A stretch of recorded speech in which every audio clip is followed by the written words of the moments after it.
throw it away. Oh, the super connect! It's gonna be Happy Paul! I didn't think. Oh, maybe. Full Let's hope combo. that. Oh my goodness! Let's be so careful. Rewind. The jump is the trick one! That's not enough. That's not enough. The connect! The straight jumper! This should be Rewind's game! All right, dirty mix up. Oh. Stop it. Stop it. Stop it. Oh, no. Aquaman, stop the match. The man got a family!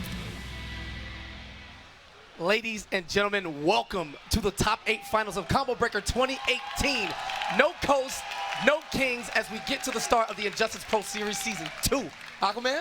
Absolutely, guys. I want to hear some noise. It's Injustice 2 here at Combo Breaker. It's the first stop of the Injustice Pro Series. I want to hear you guys make some noise. I'm so excited. This has been one of the best tournaments I have ever seen for this game. The action has been amazing, and guess what? It's not over. We're going to end it right now. All right, massive upsets left and right. Look at this. Gross versus SilverEye, 2 guys unfamiliar to the winners portion of top 8s in the deep tournaments, and all of the heroes that you are used to missing. Theo, a guy who hasn't missed an Injustice top 8 in 5 years, gone. Dragon, the Evolution and E-League champion, gone. Samij, perennial top 3, top 4 placer, all gone. New faces, and the lone man, Sonic Fox, on the loser side of things already. Who would have seen that coming, guys? What a monumental upset it was. And for the rest of these guys, this is a huge opportunity. This is a new start. This is a new season as we are going to kick things off with some incredible action.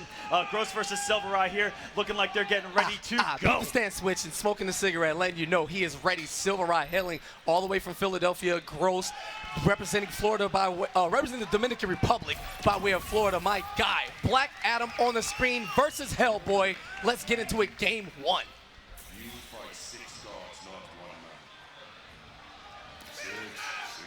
That's a pretty impressive physique. What do you think? That's a big man All right right, there. let's focus on the game. That's Anand Unrama starting things off with the gunshot and coming in with the leaps of faith. But SilverEye getting checked with a 4-1. No commitment by Gross, though. Not going to get any huge damage to start things off. Yeah, immediate punish there, waking up with that meter that he gained for the first hit. Is SilverEye leaping around the screen. Hellboy, some of the best momentum in the game in terms of movement and strategy. Gross trying to play defensively using Black Adam. And utilizing those very big normals that Hellboy has as well with the 4-2. He's going to outspace the forward 1-2, and he's going to out-mobility the dive kicks, but this is going to be a very mobility-heavy matchup, and you're going to see, wow, he absorbed the Palpatine on hit, and he's going to utilize that trait to its full potential here. Yeah, smart and start stuff. things up. That specific character power allows Hellboy to absorb hits with hyper armor. Does take a little bit of reduced hit stun, but is able to fight his way out through the last hits. It's SilverEye playing it safe. There's the overhead, no punish. Excellent block, though, on the 2-2 mix-up that Hellboy does possess. He can low, he can overhead off of that, and the neutral has been reset, and trying to feint him with these cancels in the air and going into the low. Now, very tricky stuff coming from Hellboy. What you saw there, that ground pound is a jumping low attack with a massive hitbox. Suction cup, the Fist of Doom getting all the job done early on. As he tosses gargoyles, not sure if that's going to do anything, but continuation on the combo. We're going to tie this up at 1 life bar apiece. Absolutely dead even so far. A couple of big mistakes from both of these guys. 2 huge whiffs that got punished, and that is going to be why we are dead even. And we're going to see some lead cancel, and I'm not even too sure what side he was about to land on, but SilverEye picking things up, and he has a background bounce to play with. He's going to continue this combo into some massive damage, and what's going to be the mix on the knockdown. Throwing the gargoyles. We're going back to the 90s here. Yeah, meaty gargoyles. Who cares if Black Adam's at home? No advantage there. Great whip punish coming in from Gross. Meter burns and extends, but drops the combo, picks it back up to Dominican reset as he forces SilverEye into a clash. Now, meter advantage there for SilverEye. Is going to wage 1, regain 15% of his health, and traits up that armor. Gross playing it safe. Oh, absolutely. And even if when you saw Gross leave the ground, even if with a dove kick, the armor was there ready for it. He could absorb it and punish him with the upshot from full screen, sniping this man. All right, big time. And what an air snatch! Get out of my airspace! So quick, keeps it unclashable with that double 4-3, but the wake up jump. Gross reading the throw. Does he have enough to continue the combo for death? Chip damage territory. 1 hit is all it's going to take to separate these guys in the first game, and all of a sudden, all right, that the trade of life, if he gets hit, he's going to come back with even more health. All right, Gross waiting for the trade. Here he goes. With just a pixel life, SilverEye is going to regain a piece of health with the meter left. A second chance, a second win, and gunshots ready at the helm. Gross advancing up with punish, and first blood goes to Gross, up 1 game to 0 now. Black Adam win pose. Get used to it. It isn't going anywhere anytime soon. And that's how we're starting off the top 8, ladies and gentlemen. That's just a taste of things to come here. Gross barely edging out in the very first game. Essentially had to kill SilverEye twice in order to even take one game off of this man. All right, now SilverEye electing to go back to player select, give himself some time to calm down. He's going to stick with Hellboy, maybe look for a change of scenery or a change of gear. The gear system's so slick. Some of these top guys actually quit out to the main menu if they don't like their randomized gear because we're a bunch of divas. It's cute. And SilverEye going back to get caped up. Looking pretty good here, starting things off nice and slow. The first game very, very fast. Looks like they're trying to feel each other out here, as it was just a slugfest to get things started. Oh, SilverEye looking like an input error with that down 2 full screen, but Gross not pouncing on the opportunity. Yeah, very risky stuff there from Gross trying to anti-air Hellboy. Again, that aerial movement. He has the leap and he has the ability to perform an air dash. Who knows what side it's going to hit on, but when you get the punch, you clean it up. Background bounce, say hi to Brainiac for me one time. Gonna give him Das Boot. All right, 569 damage. Hellboy with some of the lowest defense in the game.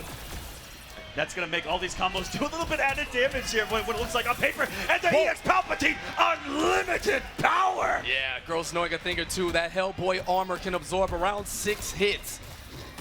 And with the aerial juggle, he's able to continue the whole combo. But there is that jumping crown pound. And waking up with the lightning cage, a couple of moments there where it could have actually swung in SilverEye's favor. Yikes. If he wasn't able to get him off that magic pixel. But he's going to come off the bar and try to get the kill here, and the air grab's going to do it. Yeah, and we're all tied up once again in this first game. Just ragdolling the king of conduct, having his way. Hellboy, he doesn't even belong here. He just decided to show up and, kick some ass early on because that's what he does. As Gross follows up, background bounce now. Delays the 4-3, a little bit of style on that with Palpatine hands to keep him at a distance. Such good recognition by him to punish the meterless shoulder when he saw that SilverEye still had bar, could have meter burn it at any time and go late.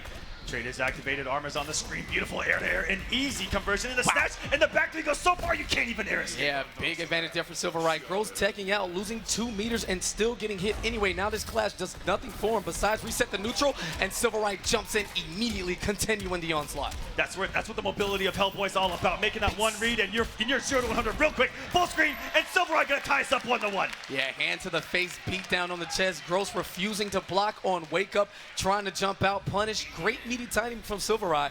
And of course, what else to be expected? 3 2s across the board throughout the top 16 for all of these men to make it here. Absolutely, and both of these guys in a 3-2 situation just to even get into this top 8. So tight, the competition so fierce here at Combo Breaker. All right, slowing things down. Gross rushes in, he's had enough, keeping it safe. Very methodical now, using that interactable, and a punish off of the dash up. Gross with great knowledge of the frame data, especially on those interactable. Oh my goodness, and those are about 14 American resets in the corner right there. And SilverEye trying everything he got to get out of the corner, but Gross not letting him out. Yeah, definitely taking off now.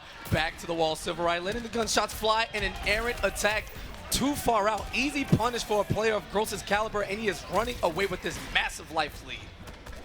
There we go, coming in with some more lead pressure, but Gross has just taken the momentum of this entire match. Jump 2, opening up SilverEye, gonna force an early clash. He's got so much health remaining. The goggles look nice anyway. Not too sure what purpose they're kind of serving here against Black Adam.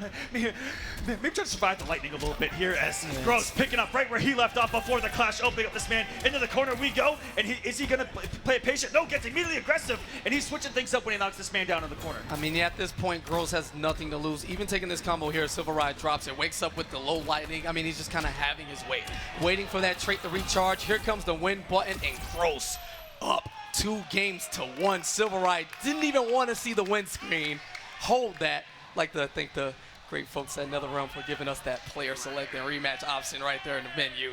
Makes the salt go down a little easier. It's like you don't have to watch a win screen. And this is how Gross has played the entire tournament. He's been so sharp. That's why he's on the winner's side. And it's going to be on SilverEye to make some adjustments. I like how Gross was able to adjust mid-set to where he knocked him down, stayed back, and kind of let SilverEye do his thing, the leaps, the bounds, and try to keep him in the corner that way. And then right at the end, immediately switch gears, went aggressive. And I like how that opened him up twice. And we got another change of scenery here on the stage. SilverEye going with the forward 2 into that unblockable, interactable. Couple that with the footsies. Do not whiff anything in front of me, sir.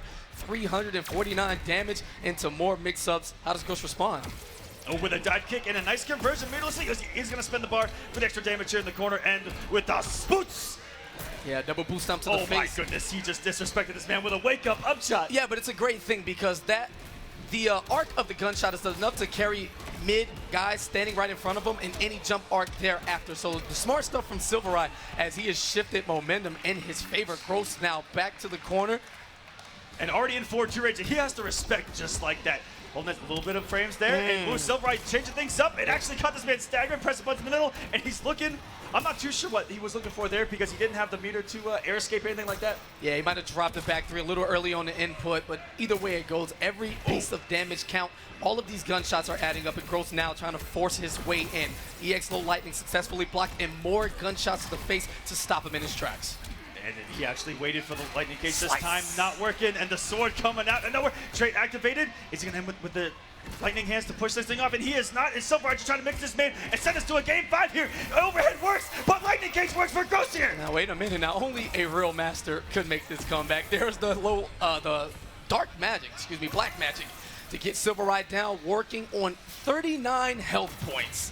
Speaking of magic, Gross is going to need some here if he wants to close out this set right now, but catches a bullet on his way to the skies, and we're going to a game 5 to start off this top 8 here at Combo Breaker. Would it be any other way? Let's just be serious. Like, it's the battle to the top is a grueling level, and it's the first of 5 events. Combo Breaker was going to set the precedent of who's going to qualify. You know, to get the big win here, you're probably going to have enough points to sustain.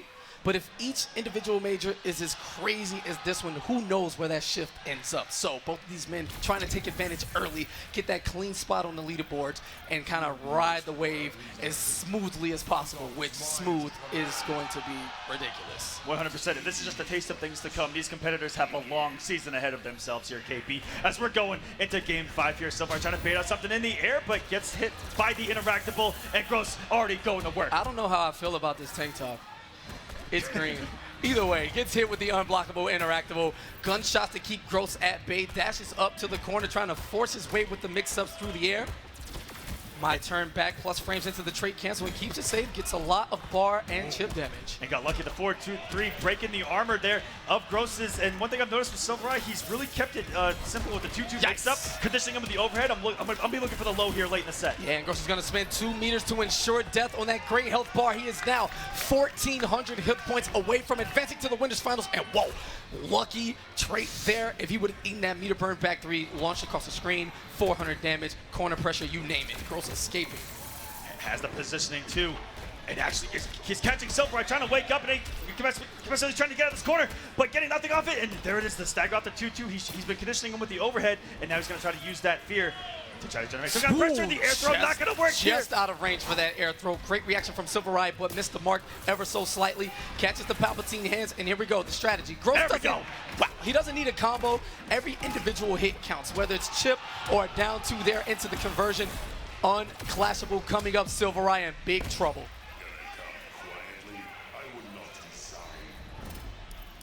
SilverEye gonna spend both bars to try to keep himself alive as long as possible. Needs a hit here, needs a combo, because a straight hit here from Hellboy will not do it. He's gonna get a second one coming in with a jump 3 instead of the low. All right, now without 2 meters for an air escape and Gross sitting on 1 bar, the reality is he is 1 combo away from death. And here we go. If Gross closes this out, this should be it. The young man from the Dominican Republic advancing to the winners final. Gross, ladies and gentlemen, moving on to the winners. No hugs in season 2. Oh man, damn! I tried to stop it. I was too late. These guys, fierce competitors, but also good friends at the end of the day, and they may very well see each other later on. KP, the way that they are playing right now, and coming up on the other side of winners, we've got Tweety going up against Biohazard. Now, as we continue talking about the mix-up of what you're used to in the winners final, this is Tweety. We haven't seen this guy from a while. He's fresh off of his War of the Gods online circuit win, and he's coming to prove his motto the entire weekend has been, it's not season 1. He's been attacking, taking out gods, IPS season finalists, E-League finalists, you name it, and he's here to win. He said that he was the best. I promise I wouldn't say the other word, Boone, I promise. And Biohazard, coming up from Canada, fresh off qualifying for the Northern Arena Finals, which is going to guarantee one Canadian a spot in the IPS Finals already. Right. So with a head start, looking to add the points from the Pro Series overall to it, Biohazard in a perfect position to get essentially a stranglehold on the IPS. Yeah, this is going to be an amazing matchup of, again, you mentioned someone coming from kind of a different realm. Yes. Tweety really big in the online tournaments, but he's so hungry and he puts in the work. that, you know, it's no surprise here that he's finally able to get one on the board here at Combo Breaker, and he has been a force to reckon with in the previous months of the game. Multiple top 8s, and of course the War of the Gods win. He upset so many people in that bracket alone in dominant fashion, and I can't wait to see what we're about to witness here, especially the matchup, who Tweety's going to go with against, say, a Bane, and even if Biohazard might change things up as well and keep Tweety on his toes. Tweety definitely a beacon of controversy, a very strongly opinionated guy. Has the whole community under fire, talking about how crazy Starfire is as a character. Is she broken? Is she too much? Guess what? Tweety showed up to Combo Breaker, and I've not seen him use Starfire yet. He stuck to Dr. Fate and Superman, a nice mix of power and zoning, and Biohazard using that patented Bane. And wait a minute, did I hear Harley Quinn? Because This is just a button check, KP. Calm down, buddy. I know I'm supposed to be a professional, but you know, I get tingly in certain areas. It's all good. Oh, and we get a Bane pick and a hidden select from Tweety. What's it going to be? Is he going to go to the Kryptonian and try and break the armor? Is he going to try to keep Bane away, which is not an easy feat? Let's find out. Yeah, see, the great thing about Bane and his Venom usage, when he has Venom active, he gains armor on all of his special attacks and a couple, normal or two. And looks like Tweety's I don't know. I think we're going straight into it here. No, we're not. Okay, no. We got a little button check here, and is Tweety going to stick it out with Fate? Looks like it. An interesting choice, like I said. Bane, as long as you can keep him out, it's going to be a good day at the office, but once this man is in, it doesn't matter what health lead you have. Bane can strike at any moment and get the win. Yeah, you talk about the damage and the heartbreak that he does to you as a man on the sticks, getting hit for 600 damage at any given second with 3 bars active. And I'll be the one to say it, the hypest character in Injustice 2 to Likely. watch is Bane right here. We're going to see some backs broken. We're going to see some DDTs. We're going to see some power bombs. I don't know. You can't control Fate, as the win poll says. Slowing it down, playing the zoning game, the Amon-Ra blast, trying to keep Bane out. Methodical is Biohazard's approach as he has to hold all of this current pressure. Oh, really good backdash by Tweety, not to hold the hit stun on that down one. Going through the armor, and we've already got some power bombs on deck. And that's going to be a big decision to make in this matchup. Dr. Fate loving to cancel that forward charge into the cliff. Bane is able to armor up and go straight through the attack for the punish, and we'll see how Tweety decides to adjust his offense once Biohazard gets a little too close. Yeah, we've already seen the methodical movement of Tweety just to stay out of the range that Bane, you know, poses with the command grabs, everything, but all he needs is one right here. And it begins. Corner pressure, ragdoll, slam down. I'm not sure how Bruce feels about this close to his equipment, but slam down, a back full of rocks. Oh, he got the trade. So lucky for Tweety, that would have spilled disaster in the corner. The shoulder charge, going to level 3, doing the damage, and armoring through. And he armors through with that level 3 Venom, punching through the glyph. Now on debuff, he takes enhanced damage, and his movement becomes slower, which is going to be an easy chip out there for Tweety, just tossing a few projectiles, telling the world, hey, listen, get away. I don't want you to get out. Get back. Tweety does have plenty of resources here, does put out the meter burn orb, which is a really good time buyer here in this matchup. Oh my goodness. And there's the meter burn cancel. Huge damage here that is going to force the wager here from Tweety. You do not want to eat that much damage just to get the second round. He was already at 357 off of 3 hits, and that was only level 1 Venom. Imagine what happens when he charges all the way up and expends all the resources. Now on debuff, slowly working his way through the minefield of projectiles presented by Dr. Fate. And Biohazard, extremely patient. Oh, and barely whiffing on that DP, and nice whip punish of Tweety himself, and resetting the positions full screen. All right, set his arsenal. Uses his character power, which goes into the dark magic and granting him enhanced damage on all of those projectiles, and gives him a bounce property off the meter burn glyph to get extended combos. Geese, double drop kick, back into the corner now on debuff, but Tweety has nowhere to run. Great meter burn to stop the orb in place, and Biohazard in big trouble. How does he figure this out? It's a lot of chip damage he has to eat just to try to get in, and the back two, one of the best anti-airs in the entire game. Just a little bit of magic. You know, Tweety's game plan looking incredibly effective. He has done a great job of keeping Biohazard out, and when Biohazard gets in, doesn't have the resources so far to do, you know, the huge damage, and Tweety's had it backed up with meter himself. Back two to start off the round. Yeah. What a normal from this man, and the game plan looking solid, and we're back to full screen already, and we're converting. Oh my goodness. Yeah, fantastic vertical hurtbox there. Hitbox on that back two, just eliminating the entire entry from the sky is Dr. Fate, and Biohazard's gonna have to find another way. Missed input there, tries to play patty cake with the orbs, gonna lose that trade every single time. Jumps over, and the floaty jump of Bane, just a little too much for Fate. Tweety closing shop. You are not welcome in this facility. And almost starting out with a flawless, but hanging on by a thread here is Biohazard. Is he going to get some damage on here before going to second bar of health? What's the mix?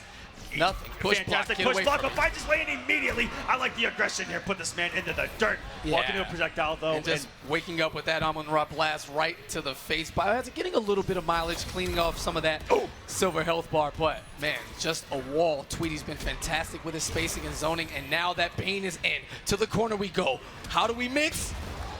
It's the jump one into the interactable there and grabs him, spinning the bar, and stop it on this man. Just gonna break a back or two, no big deal. This is only what he's known for. And good thing for him, it's mid-round, so he gets half of the debuff back while we're waiting. The only thing that he's looking at is a literal arsenal from Tweety right now, who's fully loaded on resources and traded up, and that was so much chip on block. If you're looking at Biohazard's health bar, most of it's disappeared from his block and full screen trying to get in. And 2 hits, and Tweety perfectly fine with not getting damage in the form of combos. All of that chip adds up. It builds him so much meter and allows him to continue the oppression from full screen, making it extremely hard for Biohazard to find an opening. And now we're back to no resources for this man. Even in debuff, we're back to full screen, and this is exactly what Tweety wants. He is implementing a game plan, executing perfectly right now as he's trying to get to winners finals. Great cancel on the back dash, chasing him down with the elbow. Fighting while debuffed. He's not going to do much in the form of damage, but able to keep the control punish. Yeah, this should be it. Oh, air escape, chase down, and no chip damage can be withstood as Tweety goes up 2-0. Biohazard with the classic, you know, hands behind the head, trying to figure it out before it's too late. Does he go into his bottle of characters, or is Bane the answer? And you guys may not know, but Biohazard was still within kill shot right there at the end of that. He had about 800 health. He had a meter burn cancel, and he could have activated level 3. Tweety was still in a dangerous position there. You guys may not know that, but Bane is never out of a fight. Luckily, Tweety able to hold on and close things out. 2-0 lead for this man, trying to make winners finals. What's the pick going to be? Oh, my goodness, Biohazard. He is locked in to Starfire, one of many Titans in the game, probably the only one you'll see active tonight, as he has to find a way. He wants to combat the zoning with the zoning. Tamarani in charge. Okay, never mind, 4-2. And you know, Tweety, one of the masters of this character, is going to know the ins and outs, the intricacies of Starfire. Let's see if he can show us. All right, he's going to meet him with the patient game that Star does, the trade in favor of Starfire every single time. So much chip, so much meter build, and a great space control weapon if you can plant it in the right space. Yeah, and a very hard character to condition. That's what's so amazing about Starfire. When you knock her down, it's really hard to condition her to not wake up. Because of her options, they are safe. Yeah, tossing that character power on the end of the Stardust, getting that massive pushback. And Tweety just okay, taking his time, still in the lead here. Staying at a mid-range game. No, he can't win the trade battle any further away from his opponent. Biohazard trying to figure it out. Absolutely, and Biohazard sitting on a lot of bar too, and has that trade to meter burn, gets a lot of damage off that, even full screen on chip. But Tweety knows his character, and he talks about it a lot, how you can simply just crouch the projectiles and take your turn, and he's executing perfectly. All right, chip damage to light it up, tosses it in, interactable, doesn't want her anywhere near him. Dark magic activated to get more damage, and Biohazard finds a way in. Yeah, all of that was at full screen. We had full screen footsies going on, but what a read from Biohazard to finally get aggressive. And now he's got a little bit of a lead here. Pressure's on Tweety right now, who is all out of meter. All right, character power active now. Tweety trying to force his way in, get caught, stuffed, doing that forward dash. Meter burn roll to get his way in. A little teleport action from Dr. Fate. Great bait. What? Getting out of that back 2 range, that was beautiful, but Tweety's still able to close it out, and he's 1 health bar away from a winner's finals here at Combo Breaker. All right, he confirms into the character power to get that dark magic on for the launch. Biohazard clashing early, wants to reset the neutral, get back as far away as he can, but he does not have another opportunity to break a combo. Has so much meter here to work with. Is he going to get aggressive or stay your full screen? It's been effective so far. As long as he can win the trade wars just like that, he'll be sitting pretty for the rest of this match. All right, summons the Yonk now, keeps the insurance policy in front of him, but Tweety running out of time, trying to force his way in. There we go. There's a lot of damage right there. Here we go. And it's going to be a lot of chip damage. Anything is going to go into trait for Biohazard. Has 2 bars and the meter burn back 3. Solar punch right through the chest. And the quick rematch from Tweety. Not sure that's what he wanted to do, of course. Okay, so Biohazard going to go back to the character select screen. And I smell a Starfire Is there a mirror coming? Here we go, guys. This is just another full screen battle we're about to witness. Here we go. I've seen Tweety play it before. He's very good at, like I said, knows the character very well. But let's see what we got in store for us. We got a Starfire mirror here, a combo breaker. Let me hear some noise for this, guys. No, they hate it. It's all good. It was almost silence from the crowd. I Yeah, but respect it. Starfire mirror is one of the fastest ones in the game. It's just nonsense. They go just 0 to 100, but no one wants to take the risk first. Once it sets off, it should get flowing. But Stars straight to the face, up close chip damage. Meter burns it to keep everything is safe and push back as far away as possible. Both these guys keeping things simple. Back to full screen. This is where the matchup happens. Oh my god, the aggression! But unfortunately, not able to pick it up with the meter burn cancel there was Biohazard. Yeah, and he caught him jumping out, so it was an aerial juggle, which is why it didn't connect, and jumps in that jump 3, not watching his legs. And chip. And possibly the mind game behind that 4-2 meter burn cancel was Tweety knowing the options and trying to catch him, either trying to jump or crouch. All right, there's a meter burn on the gargoyle. We're going to bring our friends to toss because we don't have enough projectiles already. Right back at you with that character power, trading movement as Tweety becomes a little less aggressive. Biohazard pushing him to the corner. Meter burning the hair flip to keep it safe. This is the salon of Anubis right now. We're just flexing the flame. In the corner we go. Biohazard a little bit of a health lead. And again, is it meant to be that we get another game 5 here, KP? I have no idea. It's going to be clutch, close and coming down to the wire. I don't think we'll get a clash or another big combo as Biohazard tries to push Tweety further and further away, keeping him pressure up in the corner. Look at these full screen footsies. The fundamentals on these gentlemen. All right, Tamarine in charge again. Meter burns it to keep it safe. There's the grab, tossing him back into the corner. Let's change positions to see how you do with your back to the wall. Oh, okay, never mind. Yep, hits him with it right back, and it is a mix-up in of itself off that 4-2. Is he going to overhead? Is he going to command grab? And there's the overhead working out, catching him airborne. Look at all the chip damage. Oh, my, but the crouch got him out of most of it. Beautiful jump 3. Oh, my goodness. I didn't even see which side that actually flipped on. Even Targa couldn't take my hit. And Biohazard now with some momentum, just 294 damage away from sending us to a game number 5. And what a message that was sent to Tweety if he's able to win this mirror, because Tweety's going to be stargazed All right. at the character select screen. If he loses Trades are this. definitely not working in his favor right now as Biohazard is perfectly fine with them and lunges out. Going for that 50-50, the forward 2 into the grab. Tweety looking out for the overhead, but instead Biohazard forcing a decisive game 5. And that was an immediate rematch. Tweety said that never happened and gets right into it with the aggression and starting things off with some speaking great about damage. Here we aggressive, we're go. seeing a bit more of the moveset as Tweety works his way in. Biohazard now at a life deficit, trading not in his favor. Character power up, push back galore, all type of projectiles on the screen, and he wants to get up close. And trying to push this man to the corner, but Biohazard fighting his way out and going to reverse the position as All well. right, a little disco fever there as Biohazard gets the full combo, switching him back in positions once more. Trades and pretty even matchup.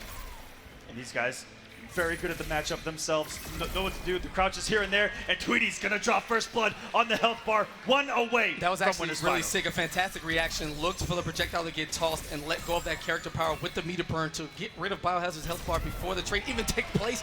And the Tamarinian charge right over that sweeping laser light. Starfire, so precious. And you guys back to full screen. The battle of these two. Which one's gonna pull the trigger right now and get aggressive? That's been the story so far of the set. Oh my goodness! And that's a Biohazard huge just shift. letting it rip. Yeah, huge shift in momentum right there. Biohazard back-to-back meter burn traits, huge damage in chunks, and now Tweety forced to use his clash, and Biohazard's gonna spend more meter and take an additional 15% from that character. Oh, almost at the entire 2, and that would have been the final nail in the coffin here for Tweety. But And that's Tweety it. Still fighting. Oh my goodness! Excellent crouch of the 4-2. For the Titans, everybody needs friends. She's so precious. Listen to her voice. Look at her hair. Like, why does she have to lose? This is not okay. Don't be fooled, KP. This is a woman of disaster. We're seeing throwing the gargoyle back to full screen. We go. Biohazard only needs one more projectile, it seems, to get the win. Oh, no. Almost overcommitted with the 4-2. Tweety. And 50-50 of his own. Gets back to the corner, jumps in now. Oh no, not like this. Biohazard back to the wall, guesses correctly. This is coming up. No! One more hit between the two. It's chip damage. So close. One more is all it's going to take. Tweety, take it. Tamarine in charge. Oh my goodness! Wow. Tweety with the forward 2 And what- is gonna send him down into losers. What a clutch factor. Tweety looking like this was meant to happen. Again, throwing the 2 up. This is not season 1. The man on a mission only has growth standing between him and grand finals on the winner's side as Biohazard takes a dip into the Shark Tank. That is losers. But coming up to the stage next, another Canadian, the day -7 Firestorm of the world. Yep, Toronto got the game early. I remember Guncho, and he fought his way through going up against Skaar. Absolutely. And also, I want to give a shout out to Tweety making that winners finals. Guaranteed top 3 here. And look at this. How far the matchup came to start out with Bane and Fate to end up on a Starfire mirror. I mean, Injustice 2 has definitely been a game where all of the players have realized you're going to need a roster, you know, a stable of characters. So many matchups going through, so much talent across the board. And when Fate wasn't enough, Starfire came to complete the job as Biohazard seemed to, you know, be in the driver's seat for a little bit. Someone being down 2-0, able to run it all the way back here with that huge back 3 to the chest. Tweety was looking to regain some health, but in the final moments, enough chip damage. You would have thought this here was enough, but Biohazard throwing out that Tamaranian charge, Tweety ready, jumping cleanly over it, and the pop off.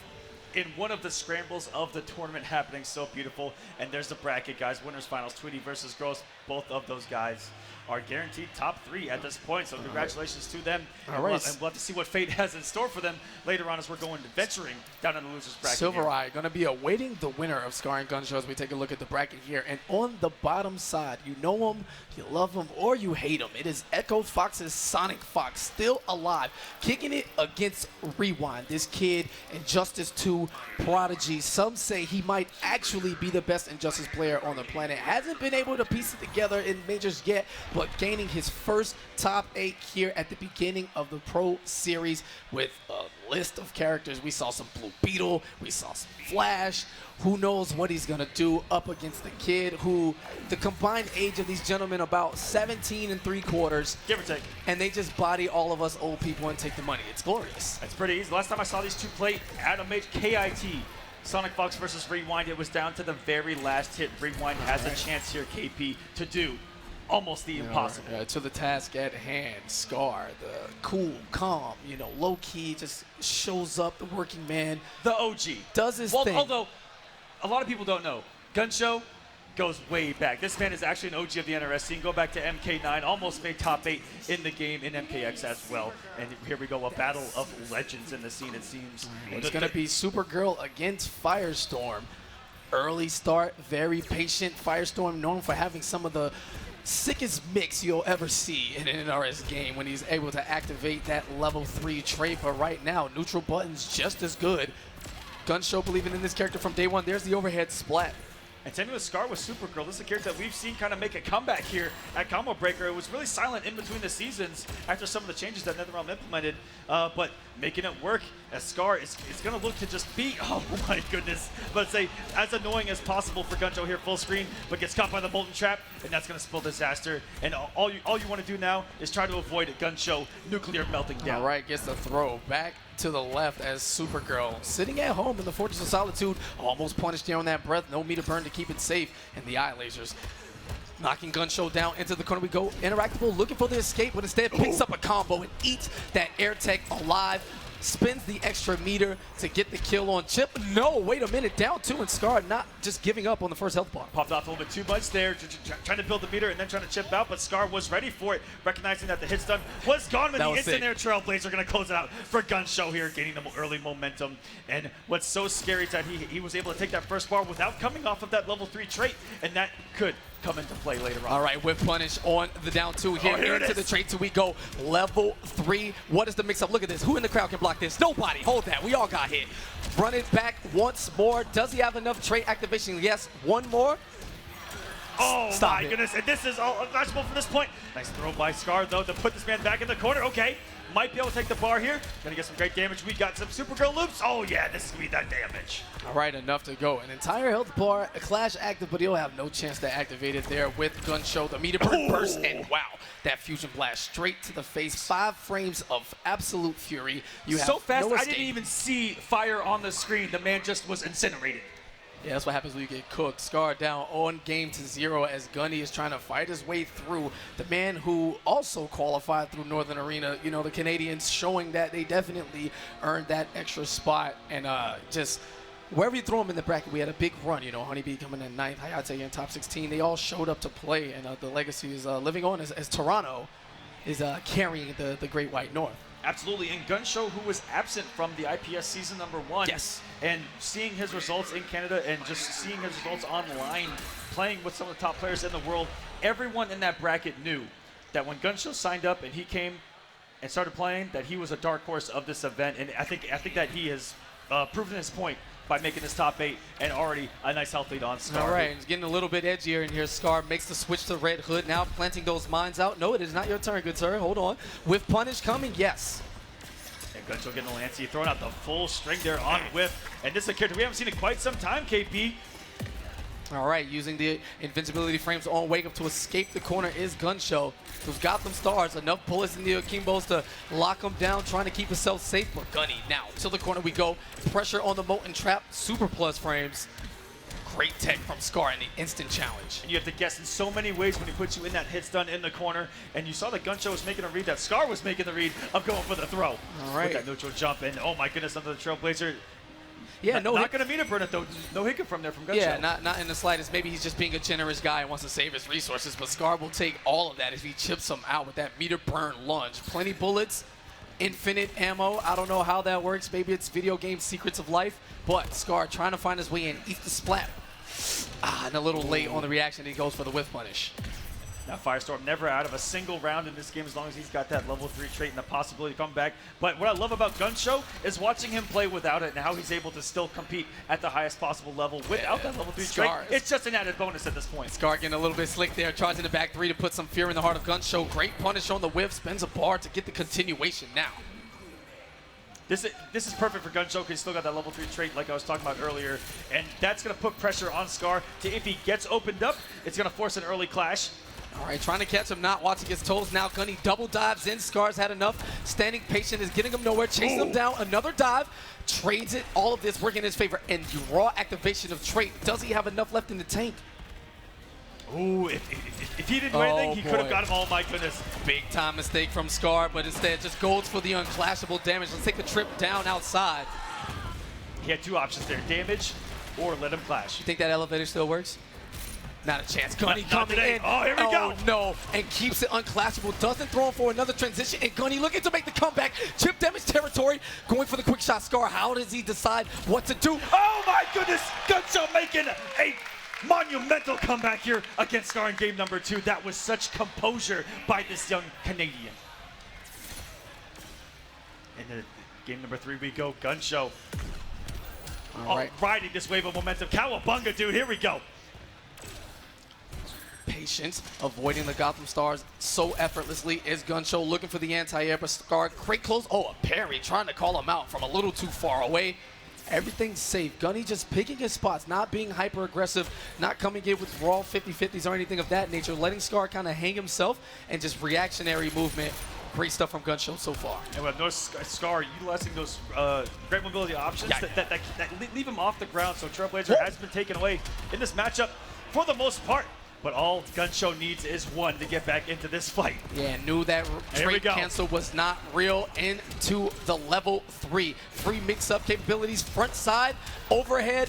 Who knows? No one knows. Skaar clearly does it as he gets caught, and this should be enough for chip damage and a push block. And another EX burst here from Gunshow, and he's 1 health bar away. Like I said, never out of it. You never truly have a health bar as long as that level 3 is active. Questionable use of resources there as Gunny finishes the job off anyway. More chip damage coming in from Skaar trying to figure it out. But again, Gunny refusing to just bite. Gets eaten alive by the air gunshots, however. And Skaar, although seemingly on the worst end of everything, has this tied up at a life bar. So if he's playing not as well as he could possibly do and is tied up, I say he's in good favor. Absolutely. Oh no! Let go of block on the EX Trailblazer. Do some massive damage and no clash here from Skaar, but luckily did not eat the plus frames of the Trailblazer there. And we're in interactable city right now. We got crazy mobility. We got ourselves a little bit of a scramble situation, but jumping into the Trailblazer. Gonna force the clash. All right, 2 bars against 1. Skaar gonna spend 1, keep 1 for combos and meter extension, maybe some defensive prowess as he gets caught not watching his legs. Luckily, Gunny does not meter burn it. So many chances. Oh my goodness, what an anti-air stand 1, and we've got nuclear. What's gonna be the mix? Oh no! And doesn't even go for the combo, and Skaar fighting back. Is it his turn? We saw Gunny make the comeback. Skaar looking for a second shot of redemption. Dirty stuff. Unblockable setup there with the low mine and that overhead jumping 3. And Gunny forced the clash now. Wow, Skaar lets him spend 2 bars, keep him right at that health, right where he wants him. Safely enters the way in and denies the exit of the corner. Doesn't have the meter to extend that combo with the upward Gotham Scars, but chip damage now. And it's to damage away, and he's gonna reverse a Trailblazer. Gunshow 3-0 over Skaar. And Skaar's gonna be going home. Gunshow advancing on the loser's side, where he is gonna be facing SilverEye later on. Oh my goodness, message sent again from Gunshow here at Combo Breaker. Firestorm carrying on a 3-0, and the young kid from Saga City making his way deep in this tournament. Up next, Sonic Fox versus Rewind. Rewind, whose afro has grown a total of 2 inches between top 16 and now, and Sonic Fox, who is mystically transformed from half fox to full whatever it is he's wearing. And we actually have to hold that. You know, we can't do anything about it but beat him. As we take another look at the bracket, Biohazard awaiting the winner of this contest. Sure to be some sparks to fly. Not entirely sure what character Rewind's gonna go for. Sonic Fox bringing back the Captain Cold seemingly from the dead. A lot of ice, a lot of snow globes, and a tab of teabagging. You know, that never went anywhere. Yeah, is it enough to take down the young man who's on a hot streak from Noble, coming fresh off of a 3rd place performance in MKX, and finally blazing his way into top 8 here at Combo Breaker? Yeah, absolutely. I'm really curious what the matchup's going to be. Rewind's used about 60 characters so far. Sonic Fox, only a few, but that Captain Cold was looking very crisp against Look at Rewind. Rewind's looking up at the screen. He's like, yo, I actually have to hold that. Look at this kid. Like, I have to sit next to him and play him like Sonic Fox is just having a good time, and he can barely even see the monitor through that. That's how confident he is right now. It's crazy. You look at him, he's definitely the least intimidating player of all time, but his gameplay more than compensates for it as Rewind has to find a way to adjust the afro for the headphones. Just a lot of outside of the game stuff going on right now. I don't know how they do it. And these are 2 training partners right here. They know each other very well. And like I mentioned, the last time that they played, it was down to a single hit between these 2. And the matchup was back when Rewind was using Black Adam and Sonic Fox was using Black Manta. And Sonic Fox hovering over the hidden cursor. He's been known to do that once or twice. Oh, are we going to see the Captain Cold? Oh, yo, no. That was Rewind mashing Captain Cold, telling Sonic to pick him, calling him out right now, but maybe a precursor. You definitely let out a Cowabunga dude earlier. Will we see the Here we go. Yes, we're getting Michelangelo up in here. Now, ever since Dragon's victory at E-League, Sonic Fox has won every single major with a different character at every one. We're going to rewind the clock back to Winter Brawl in February, where he smoked all of us with Michelangelo, the mixed master, but immediately Rewind with the denial, no air zone, great anti-air combo, 300 damage, and getting back to full screen. Rewind's got this young man reaction. Sonic Fox is not going to test us. Oh, but here we go. Are we already in the blender of Michelangelo? Let's find out off of this knockdown. All right, keeping it safe now. Plus frames on the skateboard cancel. And what side? The Shellicopter drop.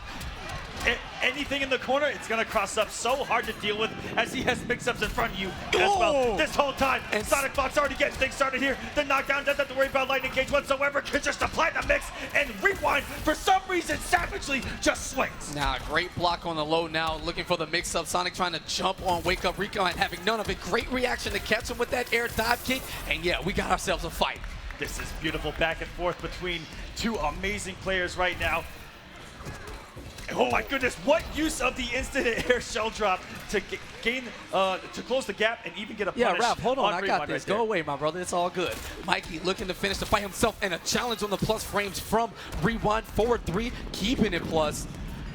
Ooh, luckily Sonic Fox didn't overcommit, otherwise he would have put himself in that forward 1 range. Great block on the mix-up. Sonic trying to go in between that overhead nunchuck or the low little shell dance. Beautiful thing, but Rewind up top. No clash from Sonic Fox. Elects to keep the meter. Rewind's done a beautiful job of reacting to the movement of Sonic Fox, and on the trade of the lightning hands is going to get a combo that's going to finally force that wager out. If you're a frame or two late on that interruption, you get the trade and enough hit stun from that lightning hands to keep you in the air. Follow-up combo for Black Adam, and Rewind looking pretty good. Big whiff on that overhead skateboard, and this should be enough to do it. Lightning from the sky, Shazam? No. Oh my goodness. Stop.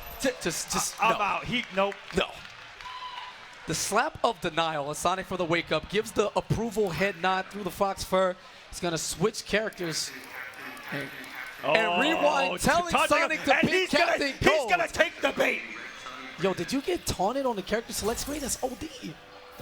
He wants the best that Sonic has to offer in his opinion, and Rewind, a focused young man. I think I saw another quarter-inch on that afro come from the top as he's becoming a man right before our eyes. And is this going to be history made? We're 2 games away of seeing Sonic Fox actually fall.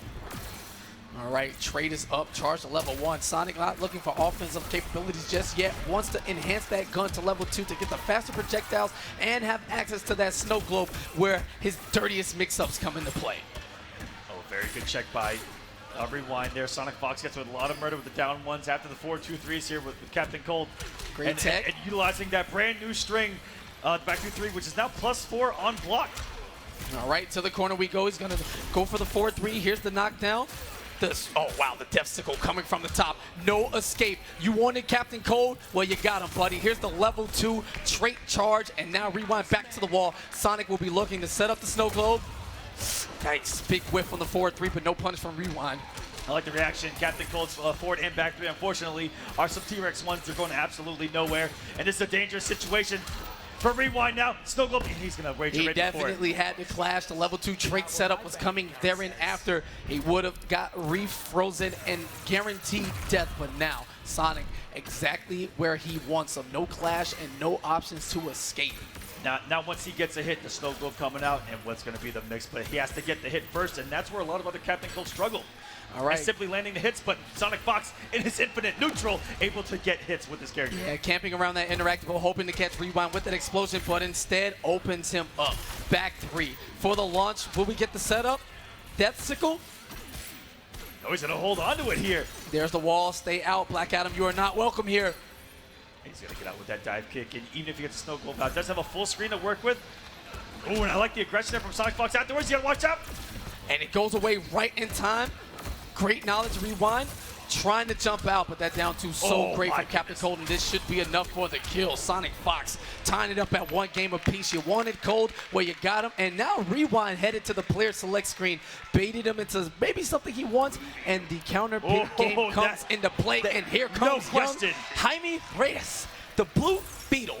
Newly picked up character for Rewind about a month ago. Everyone inspired by the great Deoxys, who just took Texas Showdown with his character. He couldn't be here tonight. Out there graduating. Congratulations, young man. Stay good in real life. But back to the tournament.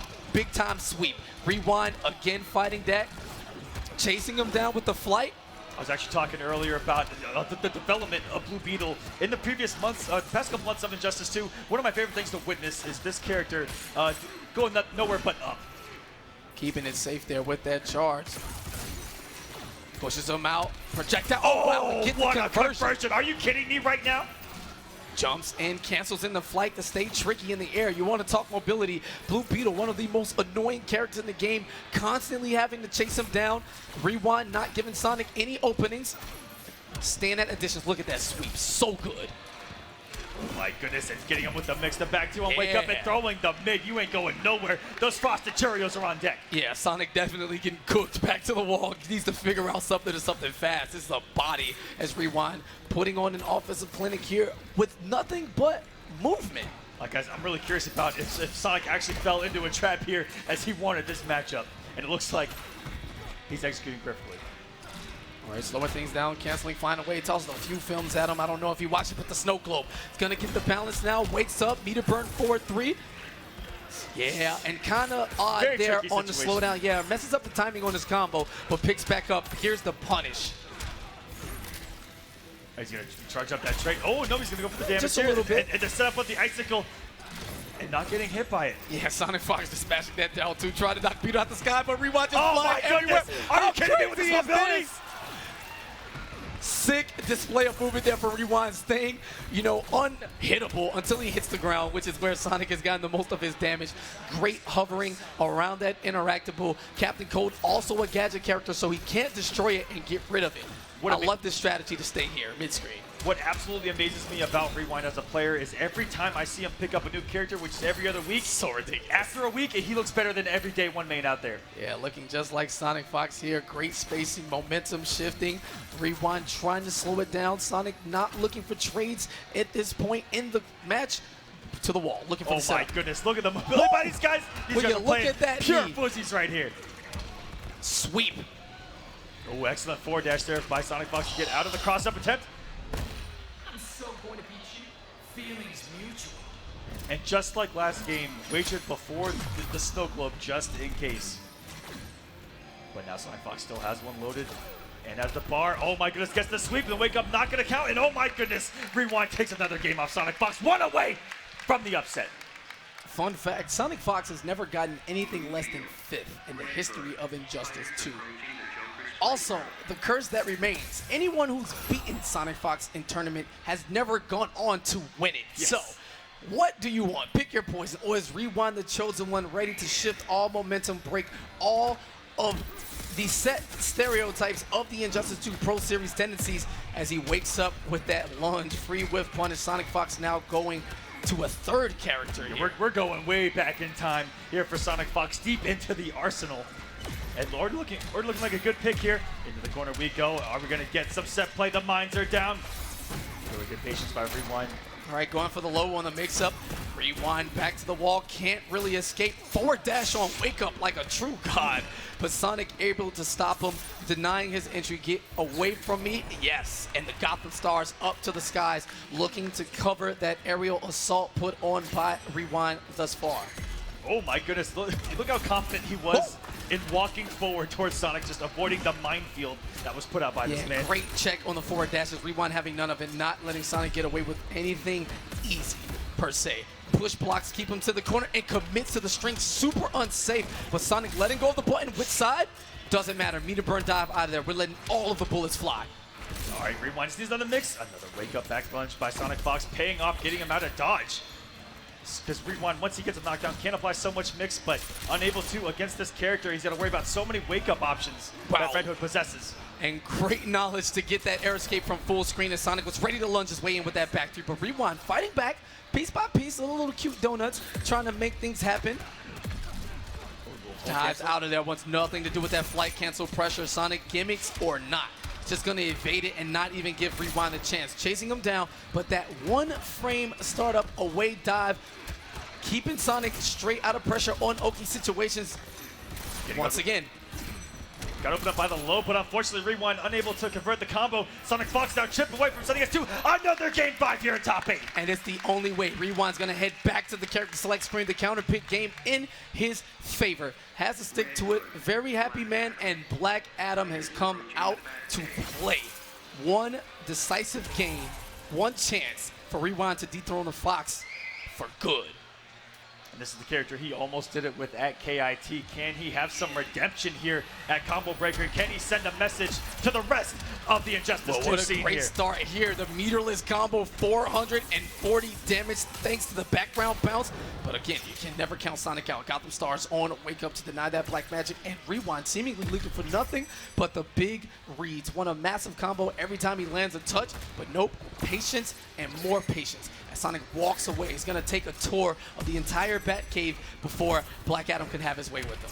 Oh, beautiful backdash by Sonic Fox, and it all looked like Rewind didn't overcommit with that 4-1-2, but Sonic Fox still having the reactions to get the punish. All right, headshots on deck. Wow, and great coverage with that mine. Could have eaten a full combo. Oos, a little bit of chip damage. Real safe. Oh, and Rewind looking for that dive kick there. Missed input. And oh man, walking right into the Michelin Man. There's a special today. yeah, that tire's actually an overhead. Special properties for whatever reason in gadget characters.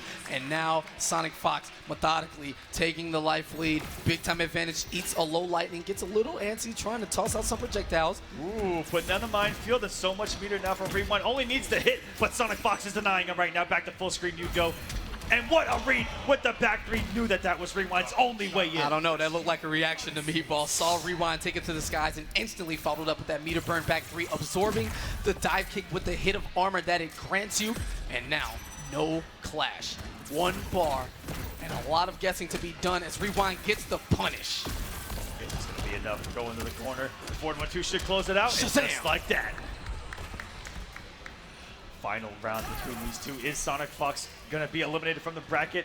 Or is Rewind going home? Sonic Fox going to be able to try to keep himself alive here. All right, he's going to get the side switch into the corner now. And Sonic not necessarily getting too aggressive. Just going to back off and great punish there on that mind activation. Continuation with the background bounce. Forward three.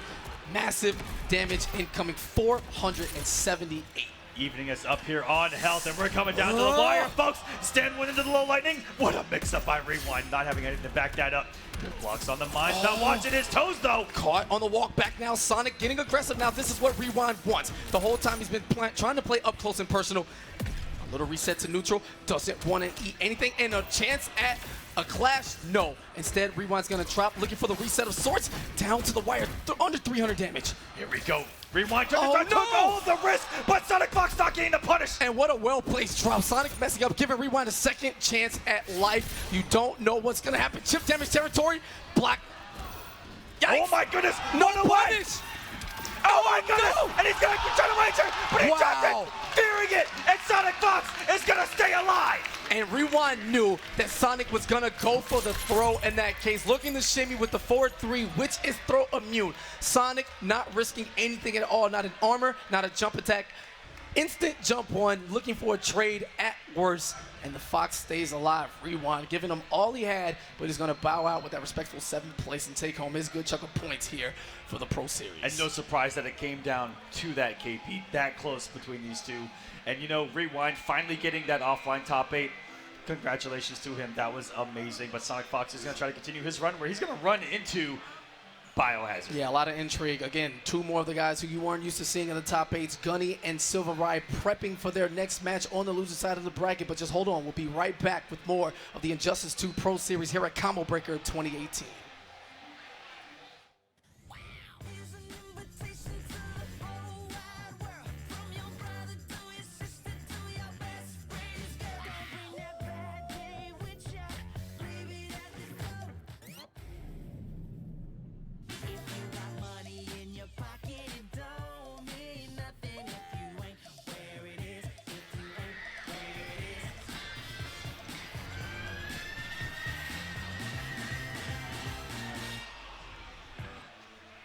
Welcome back, everyone, to the Injustice 2 Pro Series here at Combo Breaker 2018, the very first stop of season number 2, as we are going back here into the loser side of the bracket where we've got SilverEye going up against Gunshow. What a matchup for you guys tonight.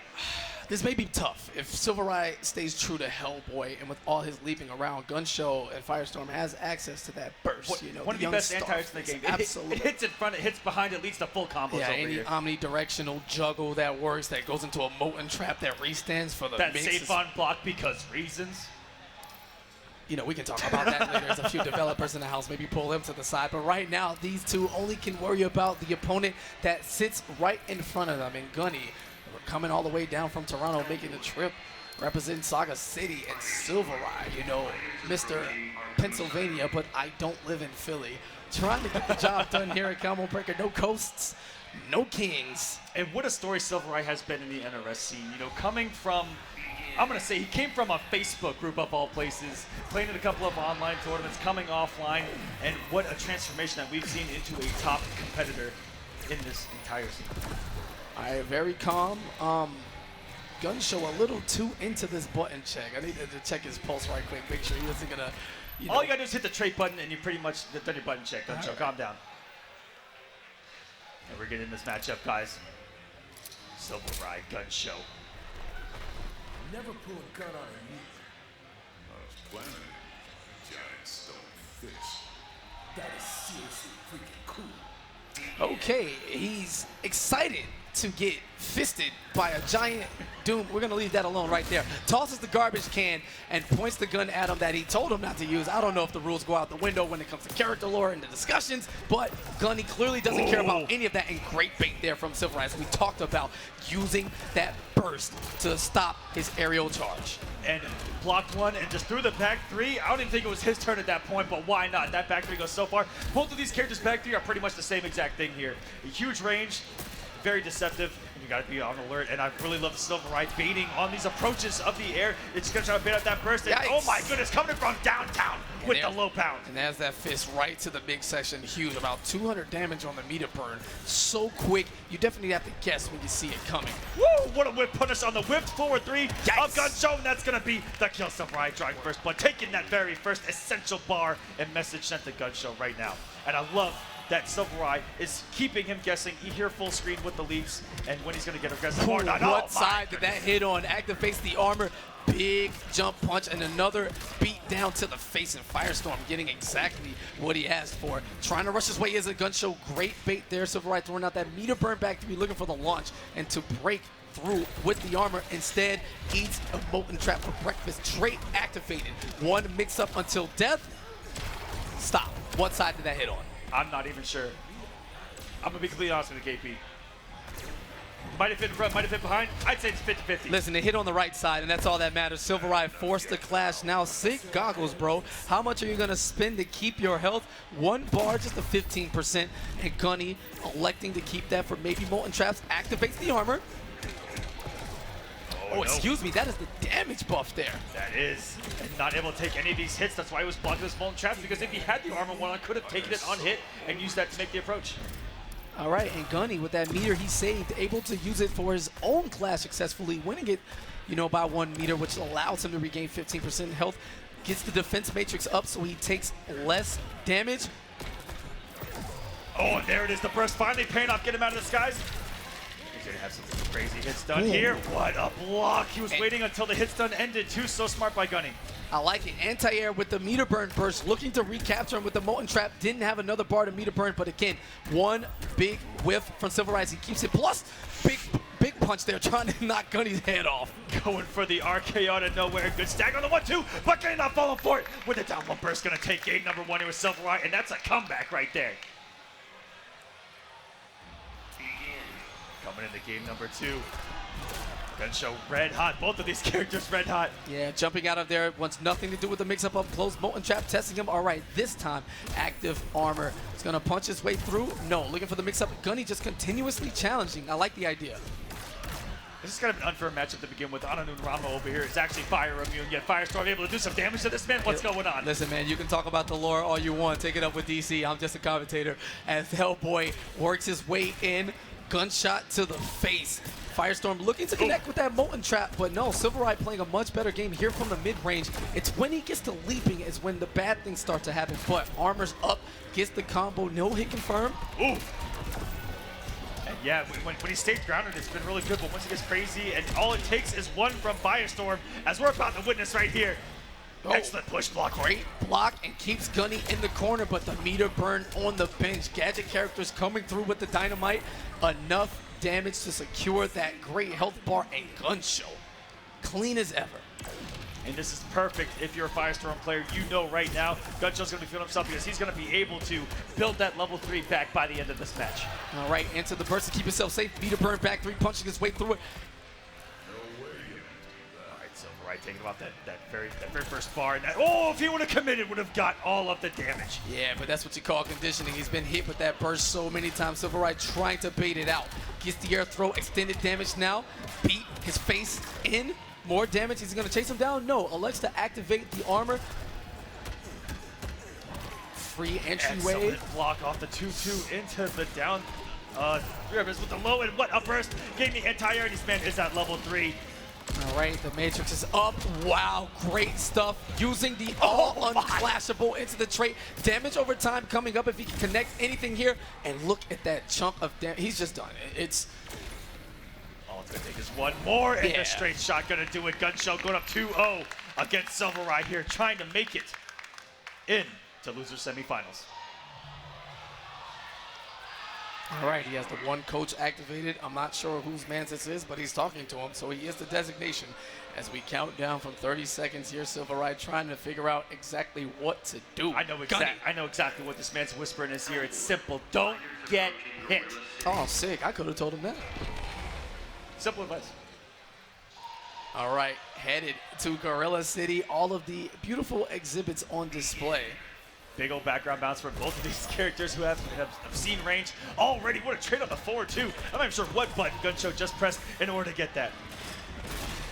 Right, gets rid of one interactable, doesn't want Firestorm jumping around like a maniac.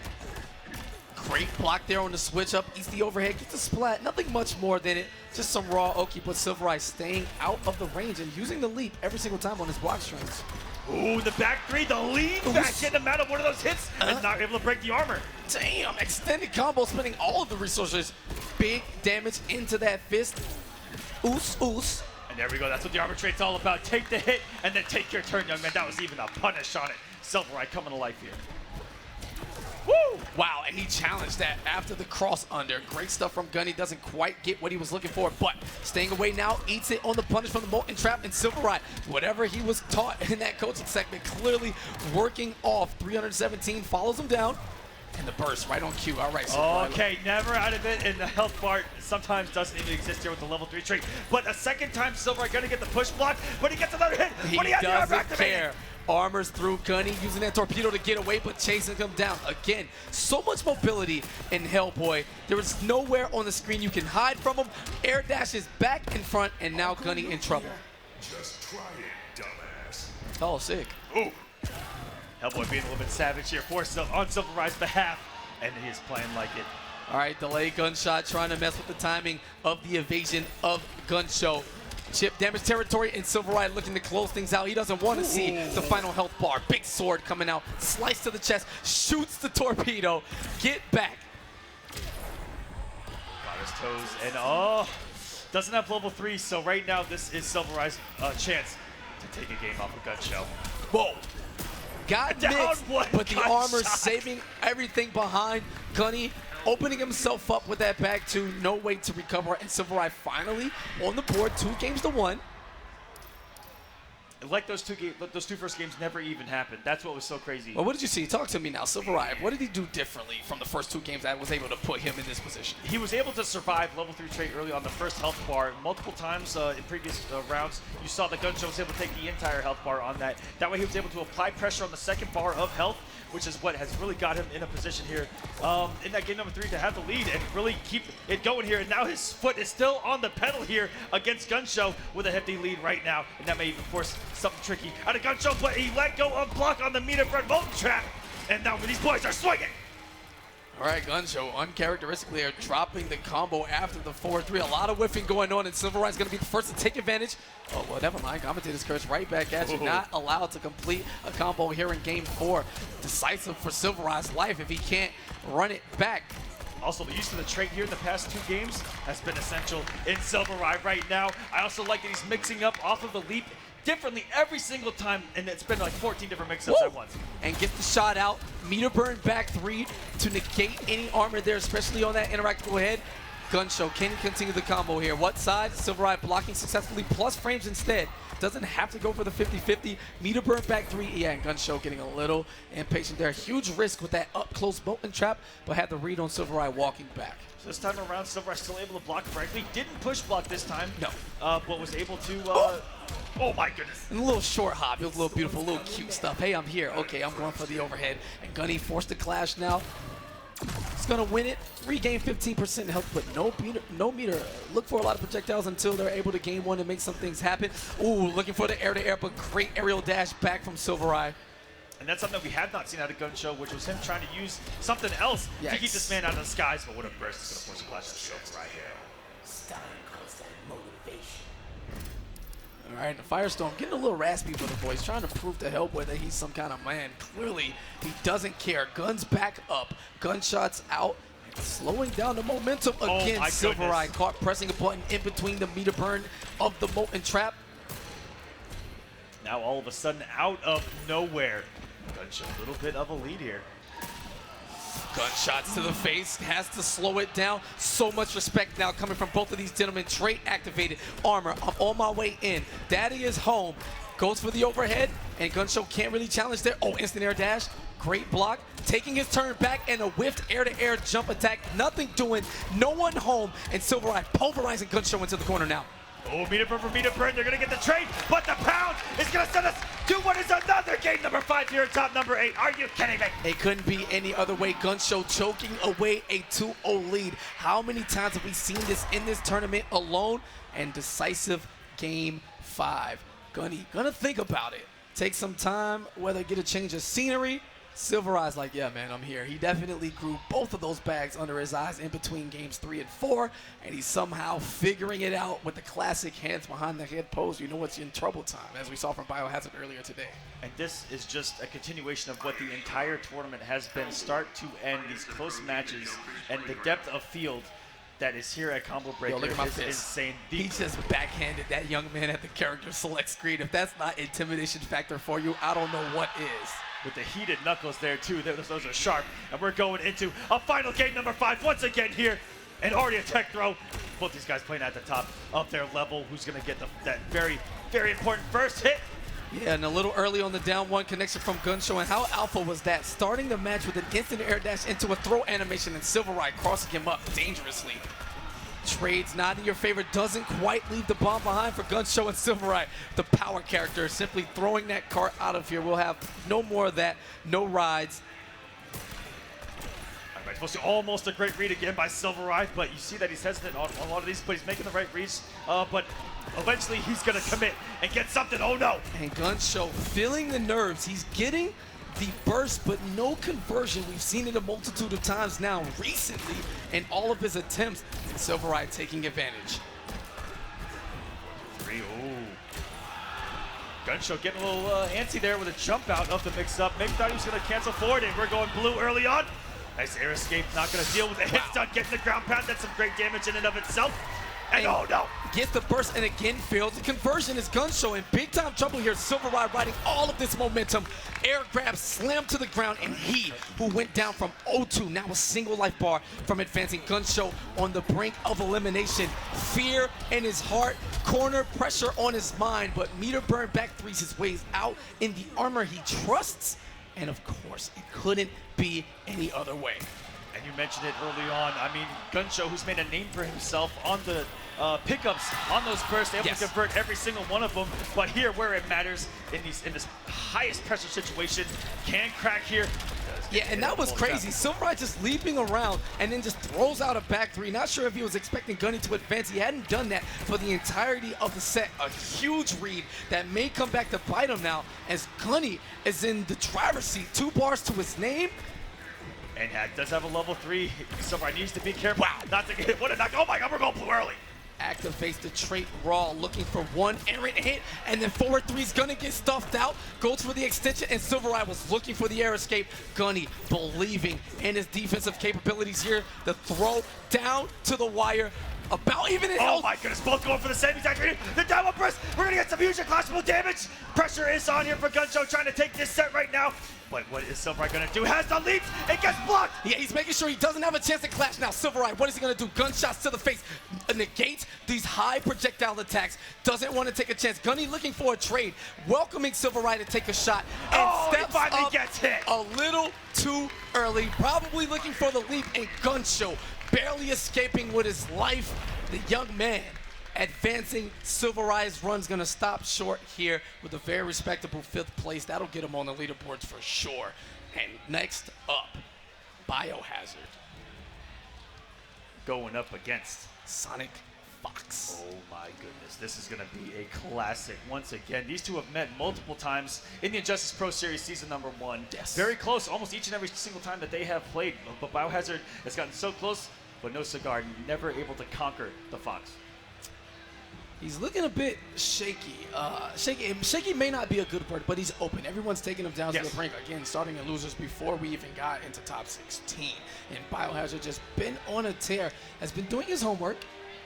And if you follow the scene closely, you know, Honeybee let out a couple videos saying, you know, maybe is this the answer to Sonic Fox, and uploaded some casual sets between Biohazard and Sonic, and he was cooking them with some Starfire. So I'm not entirely sure on the route he's going to take, as we've seen Sonic play 6 characters already. Yes, but we have. A small gap and a big run to the grand finals. 3 people stand in the way of victory. Sonic Fox looking to repeat and set the season off the Fox way. As, oh, he has hands. Look, look, look, look. Hurry up before he hides them. Winner of this is going to go on to meet Gun Show in loser semis. And that is, I mean, he has the experience with both of these guys. And what's the matchup going to be here? Sonic Fox, is he going to go with Captain Cold? No, going back to Red Hood. And we mentioned, could Starfire be an answer? Not even going to be seen right now, so he's going to go Bane again. All right, we're going to get the button check right now. Oh, a standard one? Let's go. I'm so happy. It's not, I'm trying to do, oh, no, never mind. They're trying to do combos now. Even in the button check, Bane's hype. That roundhouse looking pretty crisp. All right, these guys are ready. Are they going to go straight into this matchup? Okay, boys, that's enough. Let's go. They're not even comboing. They're just throwing special moves. No, I got to put the organizer hat back on and just run on the stage and yank your ear off or pull a, here we go. a strand Handshake of red initiated. And we are going to restart. This is the matchup. Red Hood versus Bane. Sonic Fox versus Biohazard. Let's hear it, crowd. Why are you guys so quiet? Now we're talking.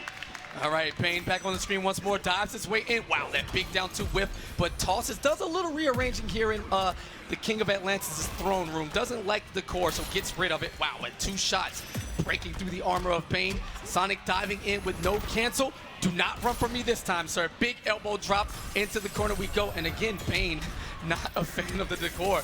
A little interior designing on the side. It's going to be an interesting matchup. Red Hood, a character with so many multi-hitting special moves. Yeah, great whip punish and a big-time air escape there. He was in debuff. That was going to hurt. Chases him down. Doesn't have the meter to switch sides. And again, the double dash forward. Biohazard, the absolute god with the big-time read on Sonic. Gets the Rekka's on hit.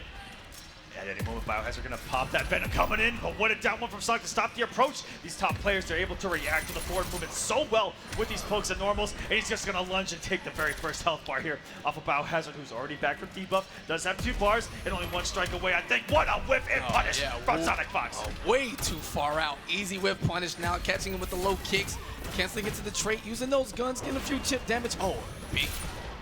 Again, I like the idea. Biohazard trying to chase him down, but that air escape, the dive back gunshot, instant 2 shots. It's going to shatter any armor Biohazard has as he finally shaves off the rest of that silver health bar, the low kick into the uppercuts. Oh, Venom activated. Look for a reversal here, and I love the aggression from Biohazard when he has a moment, like any space to just dash in. Oh no, and big time trouble. He's looking to keep it. Here comes the mix-up, elbow drop, level 1 Venom. Wow, and no punish, instead gets the push block. And it doesn't go to level 2. I'm shocked that he didn't try to keep up the aggression there, but he's already got it. Looped back to level 1. Oh, and big time mistake. Yeah, keeping it at level 1. Will he go all the way up to 3? Level 2 it is. 1 mix up and a dream for Biohazard. Sonic trying to jump away, catches the legs, and doesn't block the overhead. Instead, he's forced to go for the clash. 1 or 2 bars. 2 bars for sure. He's going to gain meter immediately to have enough for the bounce cancel should it come and not allow Sonic to clash himself. But he's going to get punished instead. Oh no, but he's going to have, he's been hanging on by a thread here. Is going to have the Venom. 1 hit, no meter cancel. It's all that he needs. What a backdash. Oh boy, that was a huge risk by Sonic, throwing those limbs out. And great check on the forward movement. Biohazard caught slipping. I guess he was ready to force his way in, but with no Venom and no check, Sonic that back two, that low leg, just clipping the kneecaps. And Sonic Fox's reactions to the mobility is really what separated him in that matchup. You saw him get so aggressive. Biohazard with the forward dashes, all that, and Sonic Fox finally burning him for him, especially when it mattered most right there at the end. All right, going for the empty jump is so not to be punished upon his landing. Back dashes out the string, but the boot following him. To the corner we go. It's going to get the continuation on the combo. In the corner we go, I mean in the mine, but wakes up with the armor and breaks the man's back. Into the corner we go. And but Sonic Fox knows the character so well, knew that he was going for a tick throw. Off that down to the 4-3 whipping, and now Daddy's back in the corner here. Yeah, very fortunate situation for Biohazard there as he gets his Venom back. Great read on the command grab, and that uppercut just whipping Biohazard a little too antsy on these armored attacks. Super unsafe. Ooh, the people's elbow, but the mine was there to cover him. All right, he's gonna challenge now. Bounce cancel, caught Sonic trying to jump out. This may be enough to kill. Ragdoll toss. He didn't even spin Venom. That was just pure Bane damage. Stop it. Meter burns the mine for the instant explosion. Caught Biohazard slipping. Keeps him with the low check. Dive into the meter burn. No, push block. Biohazard wants to secure the first life bar for whatever reason. Yeah, but if he would have come off the Venom, he may have taken Fox off that first bar, and it looks like it's coming back to haunt him right now. You got to know the lunge was coming there, so spinning a bar just to stay up on life. Finally, going for the raw command grab power bomb. Looking like Kevin Nash up in here. Bane, the big boy himself. Venomed up, and just because he was at level 1, going to get it back so fast. The Sonic Fox picking up a mind conversion here. Beautiful stuff. Bouncing on 3 bars. Trying to make the approach through the minefield. Gets him with the command grab. The people's elbow. What's coming next? Debuff, that's what's going on. You're going to be patient and hold until it's your turn. Jumping away in 4, yeah, dive into the bomb, and yeah, no. It's really hard to get something going here. Armor's up to get through the mine, but he's going to get reversaled. Man, really hard here. Sonic just a big defensive wall, utilizing all of Red Hood's tools, and you died with a full bar of meter. Very demoralizing trait when you're in tournament mode. And yeah, Biohazard's evolved from the hands behind the head to the hand on the chin. You know, big time trouble there. Body language says it all. If he sticks out with this matchup, do you think that he needs to be maybe more aggressive and not come off of level 1? Well, maybe go to level 2 and try to keep the pressure on Sonic? Sonic looked to check him immediately with that 4-1, and here's the overhead connecting into the trait. Gets the knockdown. Oh, man, Huge big time whiff. mistakes. Oh, Not no. sure if that's what he wanted to do. Instead, he gets corner carried. Mine is up. Armor's out with that uppercut. Faked the interactable throw there in the corner. Sonic Fox not falling for it. Big drop there. It does get the statue there, unblockable. But oh my goodness, the lunge has put in work for this man, breaking the armor and giving the space that he needs to put out his minefield. All right, down kick into the uppercut, chasing him down. Level 2 Venom now. Gets the elbow, enough hit advantage to escape whatever setup was coming after the mine. Oh, and the instant explosion. Biohazard not ready for the meter burn version. Psych, I lied. Sonic following it up. The Gotham Stars, Biohazard standing up a little too early. Eats a face full of them. And 1 game away. Sonic Fox looking to continue on. More patience, just out of the range. Oh, the Nice punish. tombstone pile driver. Not enough to take that first health off of Sonic Fox, though, and he is holding on to that magic pixel, and all of this is just free damage for this man on Biohazard's what could be last health bar. I am here to be king. Why are you still alive? Yeah, definitely sending a message asking him why he's still alive. That seemed like a clash quote coming directly from Sonic to Biohazard himself as he goes for the side switch in that trait grab. Mine's up, Gotham Stars at the active, covers his approach with the mine, and Sonic is just having his way. Yeah, homework done here against Bane, and he's changing up what he's doing when he puts the mine out. Sometimes he'll sit back and react, sometimes he'll take it and get aggressive, just like he is here with the Rekkas, and so close to moving on. Yeah, and that's just the tail of the set here. Biohazard just whiffing an air grab for seemingly no vision. Big input errors there. Sonic Fox in control the whole time. I don't know what he's looking at or what he's looking for. But he's going to move on to loser semis, where he's going to run into Gun Show. What a matchup that's going to be. All right, now advancing to the winners final. It is going to be, it is not season 1 anymore. It's season 2 Tweety against Gross. Using Black Adam the entirety of the way so far. Known for his Green Lantern specialty, but especially known for showing up at every big event. The huge stage is his home, his presence, and he is 2 sets away from becoming Combo Breaker 2018 champion. That's right. We saw in the Justice Pro Series finale of season number 1, Gross show up when it mattered most, and in the final moments to even get his spot there, showing up when he needed it most, and now sitting on the winner's final side in his way, Tweety, who's used quite a few characters himself and has shown and proved to us that he is a top Injustice competitor. And a man looking to shake the entire foundation of the community. He says he is the best. And if he gets the W, guess what? Everyone has to hold that now. Nothing stands in his way. Practice, dedication, hard work. That's exactly what happened. It's not that the other guys have gotten significantly worse or that, you know, they don't care. No, it's none of that. The guys who have put in the most work and have advanced the quickest. They figured out the game as we head into year 2. The meta has developed. They know what's strong, faster. Tweety every day grinding with whoever and it's properly on display here with every character he's used as he goes straight to Starfire, and Gross pulling out the throwing back in lantern. time. We're going back to season #1 for this man and the character that put him on the map even back in Injustice 1. It's been a long time. Button check. Yeah, absolutely. Because if he started the Another- match with raw trait, another what a 50-50 god. for us. Trait into lift, instant, please, I just quit. We all just go home and give him the trophy right now. That actually might not be a bad call against Starfire, now that I think about it. Slow down. That's why we're in the booth and not on the stage, to things like that. All right, starts off with a sweep of Starfire, which is secretly disgustingly far. And All right. this is going to be tough because Green Lantern, I'm not too sure if he's going to go tit for tat as far as zoning against Starfire, and if he's able to, find his way in right now. But if he gets put full screen, what's he going to be able to do against the Starfire zoning? That's what I want to see. Yeah, it's not a matchup we see too often. It's less about the zoning in here.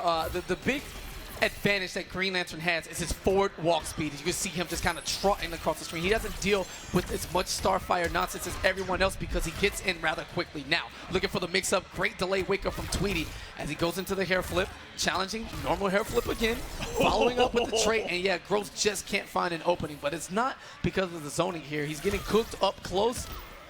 Everywhere right now. Tweety making every right read and Gross making every wrong one. Even trying to guess when he's going to meet burn that hair flip, but he's not. And even when he guesses when he's not, following it up with the trait, Tweety inside his head already. All right. Keeping it safe, meter burning that charge. And wow, big chip damage and push back on the Stardust into the character power. Green Lantern, great read there. Tweety dropping that dust right in front of him. Oh, no fear whatsoever from Tweety. Just flipping in his man's face. What a whip punish, too, on the back three attempt by Gross. And oh my goodness, what a reaction to the meter burn roll. And Gross said, I'm done with it. He actually got cooked. He bodied. He restarted the match quicker than Tweety could react to the meter burn roll and punish with the throw. Now, game 2, Gross sticking with Green Lantern. He likes the matchup here instead of Black Adam, but he needs to find his patience in a different type of category. Tweety just plastering the screen with all type of fairy tale dust. And the punish now on the straight shot. Gross with no bar or trait active to get the conversion. There we go, does have the bar now and the trait. But Tweety has shown that he knows the setups. That the wake up gets him out of dodge and pretty much everything that Gross is going to try to throw off of the EX Lantern. All right, the young bowling ball with the entirety of the string doesn't get punished, but not blocking the overhead. Successfully back 3 plus frames, and the Tamaranian charge right out of your plus frames. I don't care if I'm flying high and away.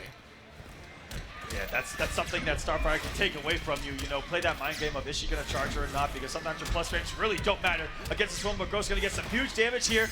Looking for the chip out, and he does bait out the wake up. So smart by Gross, and he's going to get back in this match. Yeah, Tweety had nothing to lose there. Pixel health, and had a chance, but a little too early on the back 1, so we got back 3 instead, looking for the entirety of the string. Ooh, big whip. Oh my goodness, actually broke the armor. So Tweety set up that intentionally and still got burned. Yeah, the second hit coming out just in time right before he got clocked. Here's the jump in. Oh, beats a Tamaranian charge. Gross has been doing his homework. Plus frames here. Chip damage. Bowling ball to chase things down, and that trade is going to go in Gross's favor if he gets it on hit. Absolutely huge damage off that bowling ball. There we go. Yeah, and he's perfectly fine with Tweety. Oh, wow, and a faster beam of himself. Trait activated, putting them slow shots on the screen. The overcharged lanterns also coming into play now.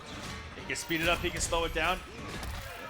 All right, chipping him out. The constructs, the power of will, getting it done. And great read by Tweety. Dashing in now, keeping it safe. Plus. Fires the plus frames. Oh, no! And he went under it. Very unfortunate situation there. And no clash from Tweety. Gross on the board. 1-1, showing that first game a misnomer, a fluke. Even though he got cooked, Tweety reads him immediately. Great back two, protecting the Starry Skies. And now come off the bar as well. Tweety could have done some hefty damage. Said wants to keep him cornered. Those number 4 threes, which are so... Great. And you saw the walk back, straight momentum and footsies from Gross. Meter burns the lift into the corner we go. Knockdown setup, forward 3 to keep the plus frames mix up. What side did that hit on? All sides. Omnidirectional wake up with that disco light. It's absolutely everywhere. Not even meter burn. And what a lift on the whip on it. Yo, he straight went for it raw. Builds the wall, keeps Starfire right in front. You are not welcome here on Earth, young woman. Safe on the charge, looking for the throw. Great backdash from Tweety, but Gross with the challenge. And has he figured it out? Has the download already been completed? Let's find out what a back one if that would have worked out. Yeah, great interruption, but Tweety recognizing the trade on the Stardust, able to recover because the black one tipped him. And again, the micro step on the evasion from Gross, forcing Tweety to slow down. Keep throwing that down one out there, and now gladly take these punishes. It's kind of crazy that Gross has actually punished 2 down 1 whiffs in this one game. All right, doesn't have enough. Puts himself in the corner, unfortunately, for Tweety. Spins the meter to get enough chip on that hair flip. Great decision, but how does Gross counter this? Wow, got caught by the tip of that command grab on the 4-2. And we're going to the corner, the ballerina spin. And Tweety now picking things back up. Momentum is going to jump, stays on the same side. Nice throw tech. Plus, and jumps out. Gross knew it was coming. There's the forward 3. Big time damage here into the setup as Tweety will not have an air escape. But the late wake up, the old fashioned game mechanics. Gross looking for that patented down 2 up close. Doesn't have a chance to clash just yet. Great walk back, but even better recognition from Tweety. Oh, Tweety looking for the read right there. Gross not falling for it. The charge gonna get only like one the of the 2 idea. hits. Meter burn roll. This is gonna be a punish. Doesn't have the trait active, so he can't get continuation. And just out of range for that whiff. Tweety chip damage incoming. Won't have a chance. Gross, big guess. Oh, it hits him. Welcome to Jurassic Park. Oh my God, he looked like he reacted. It wasn't quite sure. Overhead coming from the skies, and my man. See, these Sub-Zero players are always looking to slide over something. Always looking to slide. You just can't get it right, can you? As Gross said, you know what? I'm going right back in. He's a big man of big confidence, and it's showing right now. Yeah, great clutch situation. Tweety seeming to be on the winning end of a lot of them in this tournament. There's the down 1 punish. Wow, lift. Questionable hitbox right there, but the down 2 on the interruption. Now Gross gonna spend the resources. Yes, trait activated to the corner. What side? And Tweety knows these setups to lane wake up perfectly Punish. to avoid him. Oh no, Gross can't like that, and there's the meter burn 4-3 to go through the armor now. Keeping him in the corner with that wall. Safe. And right back at this you. time. Gross making 3 there. He's going to go for the command throw. You want to watch, so we're going to put him in the corner. So Tweety keeping it smart. There's the ball roll. Tamaranian charge looking for the chip. Chasing him down. Plus frames on that overcharge lantern. Gross baiting it out. Chip, damage territory, and the down 2. He knew Tweety would try to find a way to escape.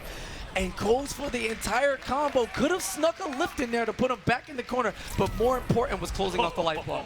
And just a charge away. We're tied up here. Tweety just needs 1 health bar. Ooh, great On the winner's avoidance. side of this entire tournament. And Tweety checking him with that 4-3, saying the store is closed, but putting himself in the corner. We'll see how great that decision proved to be. Gross activating his character power, getting that free bounce on the lift without meter. Hard knockdown mid-screen. Great delay wake up from Tweety. Yeah, every single time, Gross has not been able to get anything off it. Temporary charge, even into the trait, adding on the damage. It becomes a B&B off a special move right there. Right, there's this pushing him back, chip damage, guarding his front. That was a great recognition from Gross, and the reaction with the meter burn roll. Tweety forced the clash, but good. In Gross's favor, his back is still going to be to the corner. Now, a decision to be made. Gross allows him to regain 25% health, would rather keep his meter. And he's been using it. Stop it. Another Stop savage. it. It's down 2 Stop. by this man, Gross. All right, late charge. That was kind of high, and looking for the shimmy bait. Same side, no. Cross up. Great blocks from Tweety. Keeps the plus frames. Gets out of the corner, and Gross putting on the pressure, but Tweety looking for an opening. Finds it. Chip damage away from a spot in grand finals. There's the charge. He won't have meter to do it again, but goes for the normal version. Gross sliding under the back 2, going for the big optimal damage. Does he have enough to kill? Not yet. The wake up by Tweety, and the trait is going to send him to grand finals on the winner's side. Goes for the wake up, 8 frames, super quick. Not entirely sure if he could have clashed on the character power, but Tweety will definitely take those, and he has secured a spot in the winner's grand final. What a story.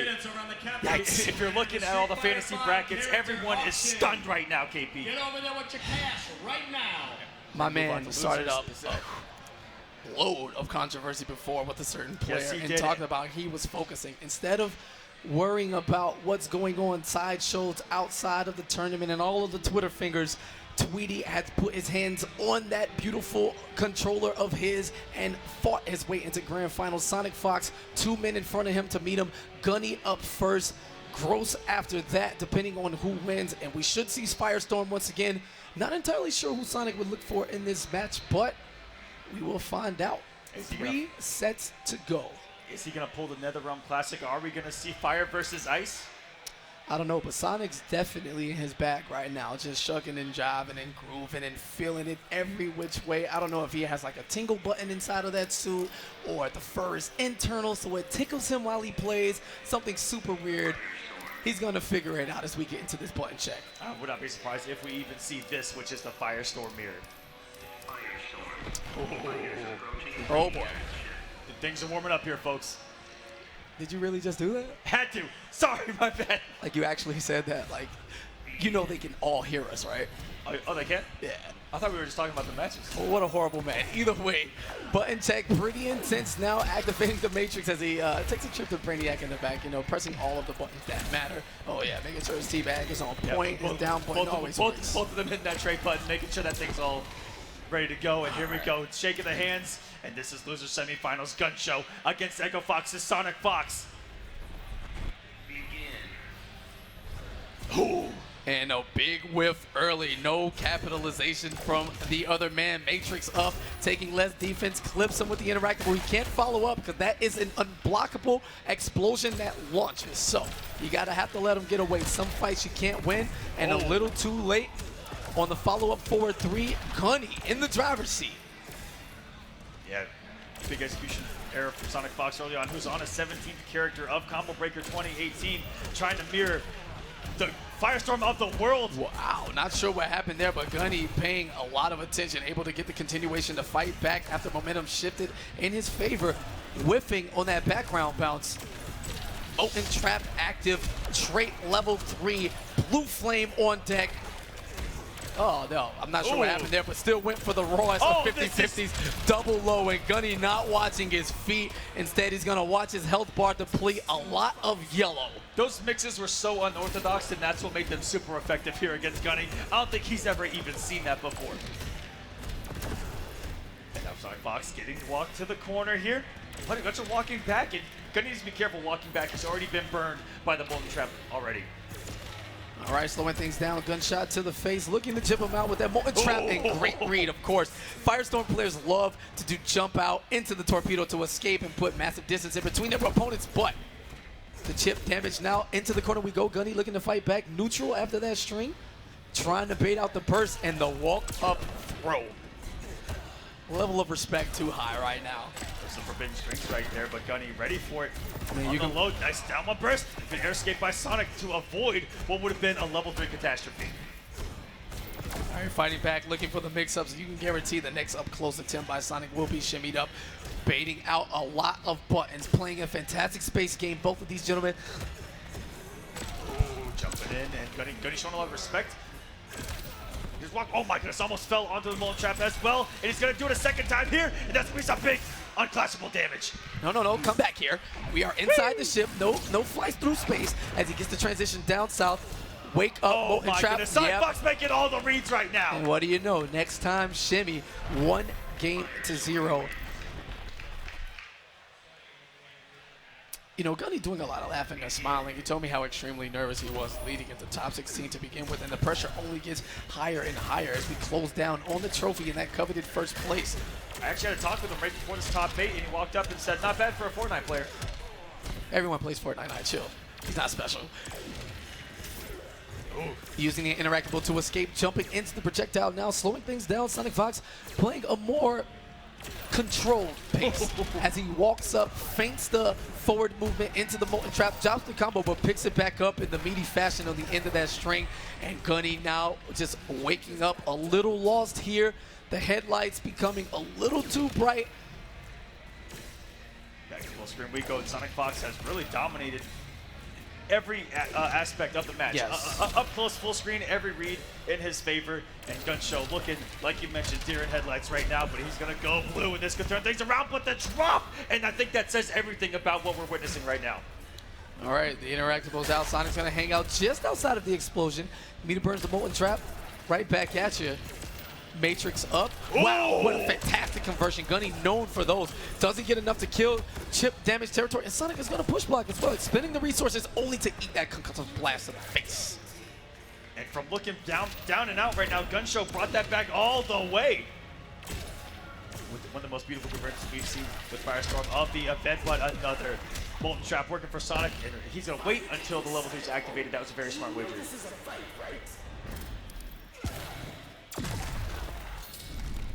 Sonic still doing the damage. He's got the same exact idea. Yeah, I'm not sure if he wants to mirror all of his exact movements. Trade's not working in his favor, keeps it short, and that's going to be enough to do it. Sonic Fox up 2-0, and watch out. The kid is steamrolling.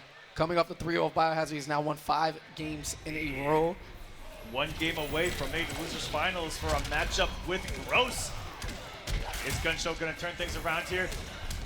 Let's find out. Oh, drops the ender. That could have meant a nice little corner push for him. Wow, and just inside the Molten Trap, so scared, didn't even notice he whiffed it. Could have gotten the punish there, but instead, just going to respect it. Great trip guard there, catching him down with the Molten Trap. Oh, no, the Trailblazer would have been a fantastic knockdown. Like I said, there's a couple of opportunities where he could have got great corner pushes, and then the active bull, what a pickup here by Sonic Fox. It's going to be the mix off the hit stun. Wow. Oh, what a cross-up. Pulling up the Vortex off the level 1. Same side there, looking like a cross-up. Doesn't quite get the catch on the Molten Trap, so Gunny's going to pick up where he left off. Obliterating that life bar. Silver health gone. And you didn't see hidden in there. He actually ended with a jump rumble into the Trailblazer just to build out a little bit of bar because he is a top player after all, and he's thinking about that on the fly. All right, great air dash coming in from Gunshow, and the air escape to avoid being restood by the Molten Trap. Oh, input errors galore, but figuring it out. 2 bars on this combo extension. Will we go for a ride? We will not. Staying in the corner. Oh, going to smack the frames there Yeah, with Sonic can you Fox. say active What I frames? made it for 4-3, okay, Gunshow. 1 hit away. Staying alive against the GOAT here, Sonic Fox, and the overhead is going to do it. All right, puts a stop to the win streak, trying to slow the Fox down in his tracks. Gunny on the board, refusing to bow out gracefully. Ooh, going through each other there in the air. First hit going to Sonic Fox. Some huge damage and some corner carry. Setting out the mine, he's going to fall on it. Oh my goodness. Yeah, he tried everything to escape, but all Sonic had to do was block. When the explosion was happening, he was going to get away, not free. Jumps into the corner to evade yet another explosion, and now working on what we call the hood perfect. That is the hood perfect here, barely getting touched. Sonic Fox is now a health bar away from sending Gunshow home. Another Molten Trap. Every single one of them hitting, and he's going to apply the pressure on Gunshow early, activating this blue trait, and no wager on this man. It came so late, though, KP. Does it count as a perfect since he activated trait and regained the health? I need some clarity on that. NRS, please, let us know. Oh, losing All a right, little health there. now we don't need the decision. It's okay. He got some chip damage. What's the read going to be? Both of these guys scared to make the approach, and Gunshow the one to get aggressive and met with the overhead of Sonic Fox and putting out. Even though he's not playing, Red Hood still has a minefield to play with here. Yeah, I'm sure he's fine with the slowdown game. Each second that goes is another closer activation to a level 3 trait that he can regain just for the sake of mixing. Gets the air-to-air jump 1, no continuation, and here we go, overheads, chases the backdash down, and Gunny's tournament life can head back to T-Dot as Sonic Fox advances to the losers final, where he will meet up against Gross. This is it, guys. Gross coming up. A round of applause for Gunshow getting 4th place. Absolutely fantastic run for the kid who woke up this morning, hit that 10 a.m. pool, nervous. Big one-day run, a lot of mental fortitude necessary. And absolutely amazing stuff. And before we get into this losers finals of Sonic Fox and Gross, we're going to take a quick breather, let these guys, sit down, gather their thoughts. We'll go and take a quick breath. We'll be right back after this ad.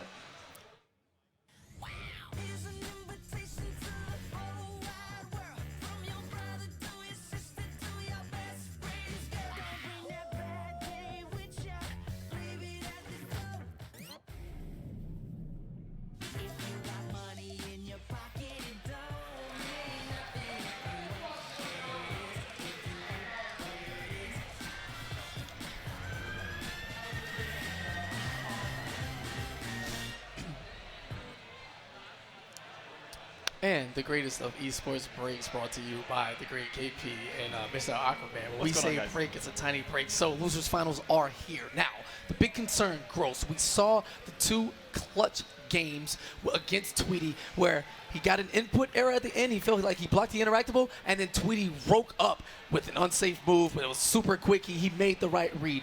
Does that momentum carry over into the match? Feeling like he should have been in winner's side of grand finals. Does he think about it too much? Does he have room to? Sonic firing on all cylinders on a huge run in losers, and Gross now tasting losers bracket for the first time in the tournament. We'll see how mentality shifts in this one as we head back to Gorilla City. Black Adam against Captain Cold. And a whiff punish Oh my early. goodness. Speaking of going back, Gross going back to Black Adam, who's been the character that's gotten him this far in the bracket, looking so strong early on in all the pools going through top 48 and all the way to the winner side of the bracket. But now in his very first losers match, you said, is this a different pressure that he hasn't seen before? And Sonic Fox with Captain Cold has lapped out this matchup so much with Rewind. He's got to be confident here. All right, puts the wall of ice up. That's Sickles on deck. Finds a way through the traps, gets the meter burn dive kick, but a dropped combo there. Unfortunate. Sonic, of course, easy reaction is going to take those 80% life lead. And with an amazing wake up of that ice wall, looking like a member of the Night's Watch over here. Wow, Oh. and the air tech right into that ice puddle, and not sure how he landed on that side. Down one anti-air, very, intuitive from Gross, but is it enough? Has a massive life lead and the sickest throw animation. Oh, it's beautiful stuff. So swaggy, okay. Gross waiting for the down one this time from Sonic Fox off the 4-2-3. I like the little adjustments. Ooh, Beaver dive kick. Wait for the ice cold to drop. I respect that. Going raw And into what? the black magic. That was risk reward right there. Yeah, that was super raw. Gross, he's probably going to do something else. Yep, looking for the 4-1. Meets Cold gun to his face. Gets the drop. Not enough aerial juggle on that bounce, but the EX low lightning. And Sonic Fox looking for a button out there in the neutral. Yeah, screeching through his legs now. Gross has a chance. Dive kick, he's in for the pressure, and immediately, no, you will not activate the snow globe. And just like that, Gross back in this, looking for the dive kick setup, but a little too early. And even if Fox and meter burn that, the meter before 3 may have punished. And wait a minute, look at the life that Gross has made up. Sonic is going to elect to spin one bar and get 15%, but we're talking one combo and a setup from Gross, and this could be over, but he jumps, keeping it unclashable. No! Gives him a second chance at life. Is this going to come back to haunt Sonic, or is he going to be able to clutch this out? But that was a terrible decision at the end. Could have put out the little mini globe itself. Wait a minute. Oh, and puts the level 1 on. Gross is damaging himself by touching Sonic Fox. He has to let the combo go. But how long does it last? Wait a minute! Enough to get the cross-up dive kick. Are you kidding me? With all of the reads. Jump 2 into the dive kick. He bet it all on that sequence. And Sonic in his Right trolling before. coming to bite him back. Gross first blood. Yo, Gross, why are you so The gone? most ridiculous thing I've ever seen, right before the final tick of the frostbite was about to send them to the afterlife. Florida boys, what's up? All right, Gross getting back into things. Trait cancel, keeping it safe, building a little bit of bar, and Sonic caught, not watching his legs, the wake up black magic, and all of a sudden, momentum has shifted hugely power of it. in Gross's favor.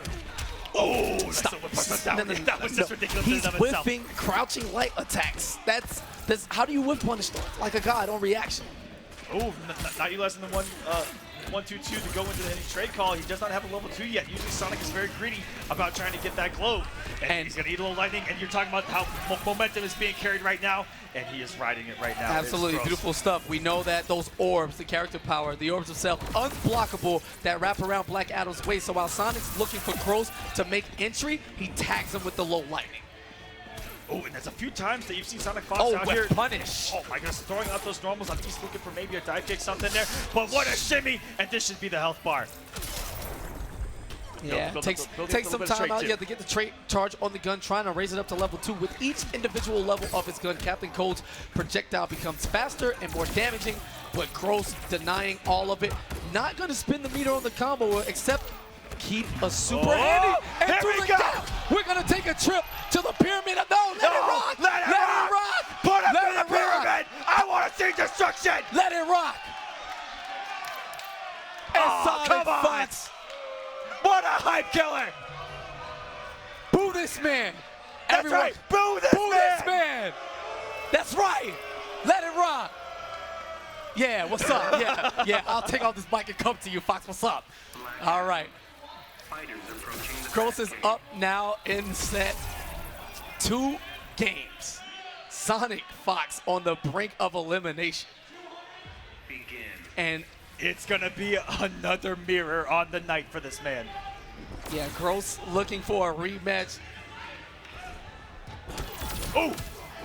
Very good patience by Sonic just to let him neutral jump and see that he did an empty jump and back to this man on the ground. All right, the Black Adam mirror now. Gross looking to show Sonic Fox how it's done. Plus frames. No, just keeping it safe as we've seen Gross take it to rewind earlier in the day. Black Adam mirror, no stranger to it. And here's the punish on the low lightning. Shazam! No trade to cancel that. Gonna keep things nice and safe this entire time as Gross playing a nice basic bread and butter Black Adam so far. Yeah, looking No to get a huge whip risk, punish. no nothing. Sonic Fox Yeah, he was looking for the whip punish on the jump too. Thought he walked back just out of the range, but he was Precisely. only enough to block the jumping attack, which jailed into the follow-up. Oh! All right, Sonic Fox, a little bit ridiculous. To be able to react in the middle of your forward dash to a neutral jump and try to anti-air with a stand one, that's kind of ridiculous. Caught trying to press buttons on massive plus frames. The cross-up, Sonic did not believe. No commitment, but the EX low lightning is going to get bodied up. And wow, hold on now. Sonic looking like he has this handled. Trading. Stop Oh, it. the dive kick gonna do it, and looking for some tricky stuff to avoid. The wake up down two. That's such a gross thing. Wake up down two's gonna bet it all now. I mean, when you're down an entire bar of health, why not? What's the downside? Sonic Fox taking a game, okay. Yeah, we knew that was coming. Meter burns the interactable for the hit of armor. That Batmobile cycle thingamajig. I don't know if he's even finished working on it. Who knows with Bruce nowadays? But What a pickup. Dropped the 1+3 though at the end, which is where the damage and the corner push comes from. But the fact that Gross has the first hit, and now a little bit of momentum here. yeah, great anti-air is gonna meter burn for the extension. Gets the knockdown in the corner, looking to reset with the overhead for Sonic. Great denial of pressure, interrupting with the down one and throwing Gross into the corner. Again, the anti-air. Gross ready at the helm. It's gonna keep him on the same side. Would rather go for the combo instead of the positioning. Oh, Wow. everything's working right now for Gross. 1 health bar from the upset right now. And Sonic Fox a little late on the reaction with the down two of his own. Not as comfortable with down two as Gross. Another Oof. one. Oh, in the corner we go. An immediate challenge. And Gross is out for blood right now. And Sonic is in big time trouble. We're gonna take a trip. Yo, hold on, you're not authorized to ride this Batmobile. What is wrong with you? Get bodied into the Batcave main room here. Unblockable, There we interactable. go. So close. Forward 3. Yeah, he clashes now. Gross gives him a chance.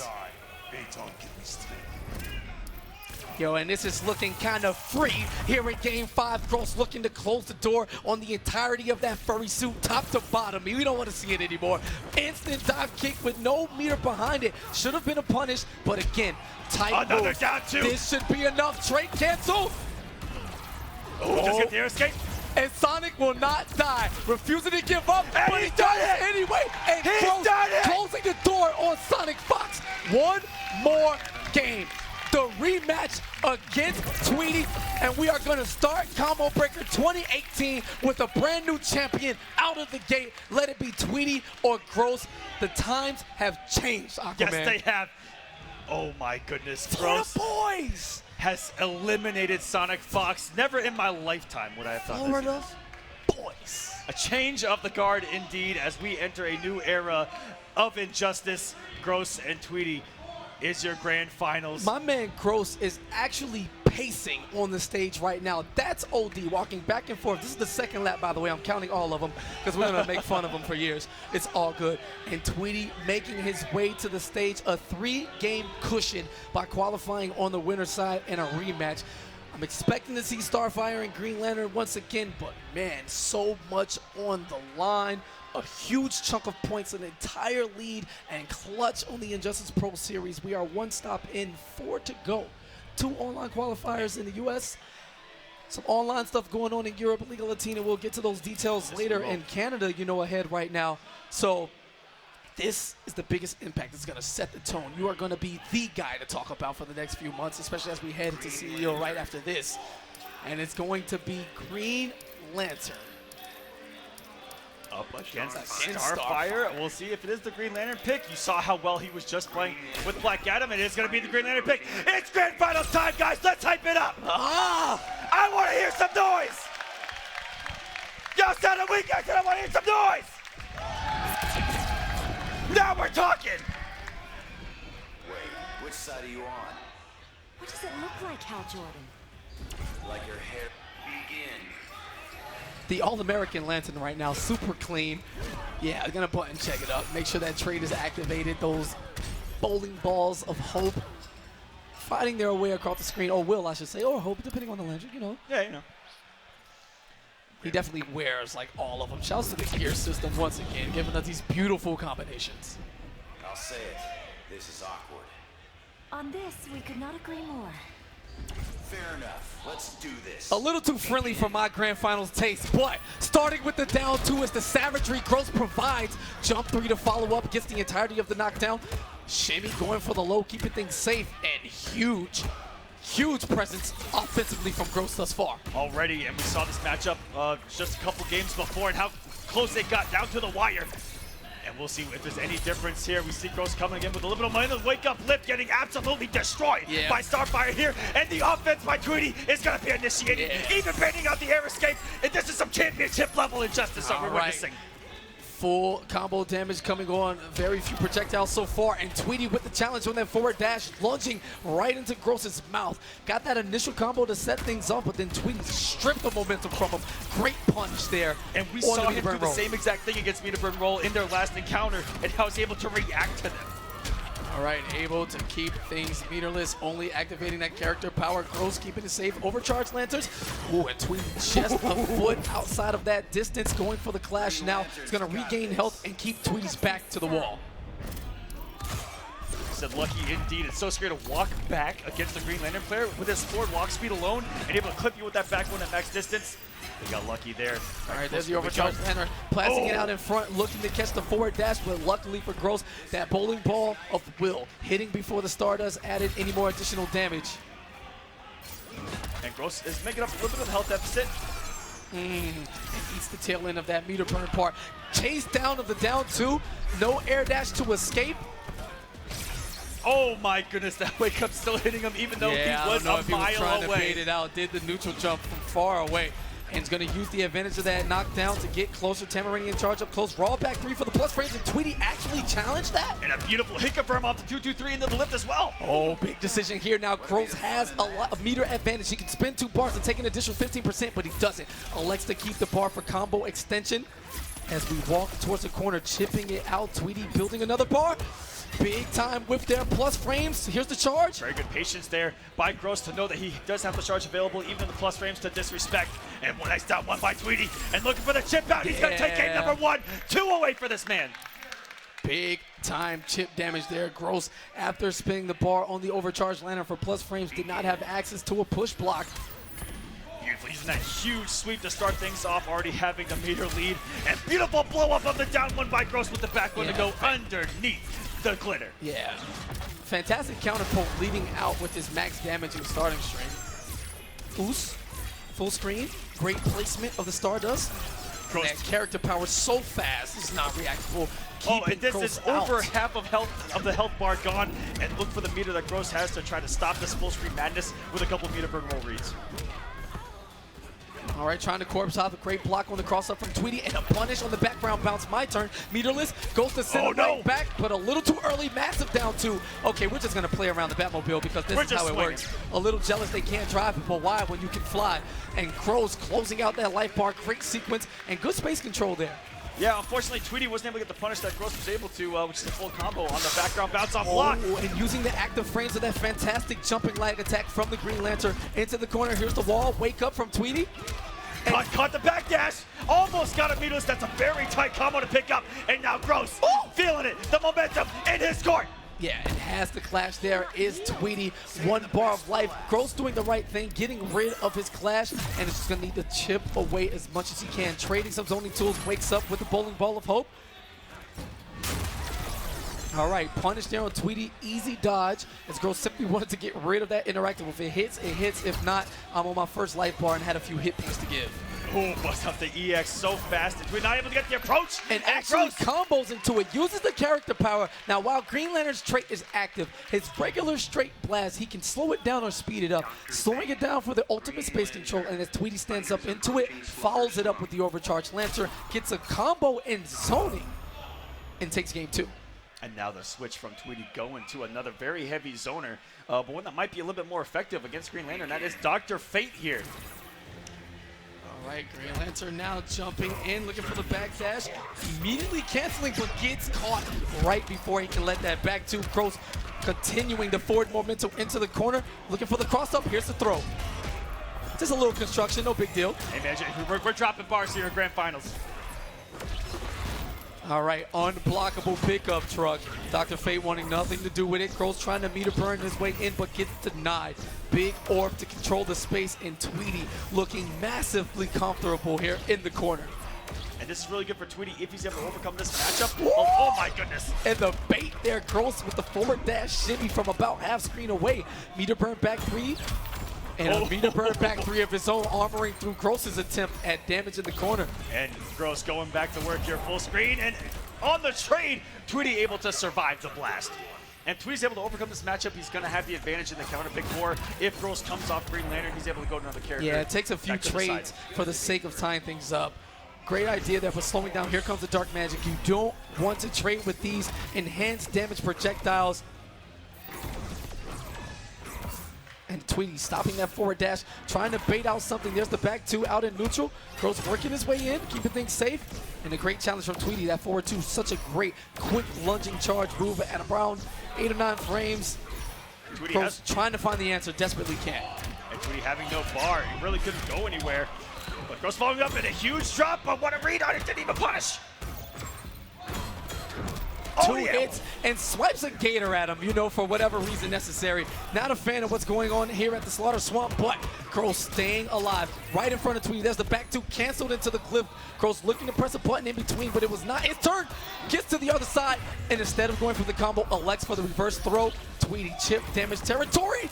Oh, what a way, the one's coming out, and the wall absorbed it, but the back 2's gonna beat out the back 1. Oh my goodness. Smart stuff there from Tweety. Gross realizing he does have access to the wall, which will negate projectiles if timed right. But that back 2, an entire vertical hitbox going from the ground to the skies above. That beautiful pillar of magic shading Tweety's defense, watching him from the front. And yeah, man, 2 games to 1 Tweety. Championship point for this young man. Who's gonna get that first hit? Gonna get that first bar, getting shimmied first is Tweety here. All right, gets a chance now. Is he gonna spin the meter? Yes, he did. Just gained it to the corner we go. 400 damage, nothing to laugh at. And a little too late on that jump. The arc not quite good enough to get through that wake up, but instead, meter burn rolls his way in. Gross wants to stay on the attack as close as possible. Held it a little bit too long with the Beetle, but let it go immediately. Might have gotten a break. Oh my goodness. He's gonna meter burn it to keep him back in the corner. Here's the forward 3 on the continuation knockdown. What's he gonna do? Great jump over there. Now Gross in the driver's seat. Tweety does have an unblockable interactable to his access, uses it immediately. And here we go, Tweety fighting so well out of the corner throughout the entirety of this tournament, looking right at home. And now Gross just trying to get any trades here to keep the health lead, but Tweety didn't lose too much there after taking the first bar. The only thing that Tweety doesn't have going for him is resources. I mean, spending the bar right when he gets it, and that might come back to haunt him in the situation right here, where he can't even wager anymore. All right, gonna go for the full combo damage. Gross charging up that meter burn back 3 in case Tweety looks for a wake up. Instead, goes for the back that's chasing it down. Oh, and not overcommitting on the straight 2. So smart by Tweety. Nice back 2, but overcommitting. And Tweety with the EX healing circle, trying to regain some health, but Gross challenging him at every second. Doesn't get much in the form of regeneration, but chip damage territory, and Gross forcing it to game 5, looking for the reset. Tweety looking to close things out. 1 game to determine the, dare I say it? No, I'm not gonna say it. Fate of the matchup. Lift. This man was looking for a shimmy on top of a shimmy. The layers, the meta, the neutral right now. And he's gonna put out the meter All right, burn orb. 3 seconds with that meter burn orb on the screen. Ghost is gonna play it out. Gets the jump in. Beautiful walk back by Gross, being out of the back 2 range. Didn't get the punish this time around. That's okay. A lot of reads that these guys are trying to make up and close and personal with the meter burns. And Gross with the chase down now, walks to the corner, doesn't challenge the jump in. That fake jumping 3, that ball of magic coming from both fists, so great. He's gonna get the full combo now. And this is a much better position here for Tweety. Full screen, has the orbs to play with, but now he's out of resources. That's the one thing I've seen in the past, 2 games straight, is Tweety being out of resources and is back to the corner. Plus frames now, no challenge. Playing it safe. Tweety giving Gross a lot of respect here, but challenges the plus frames. He's gonna catch him with the extended lift. Meter burn, is this enough to close out the first health bar? Meter burns it to ensure with that enhanced damage.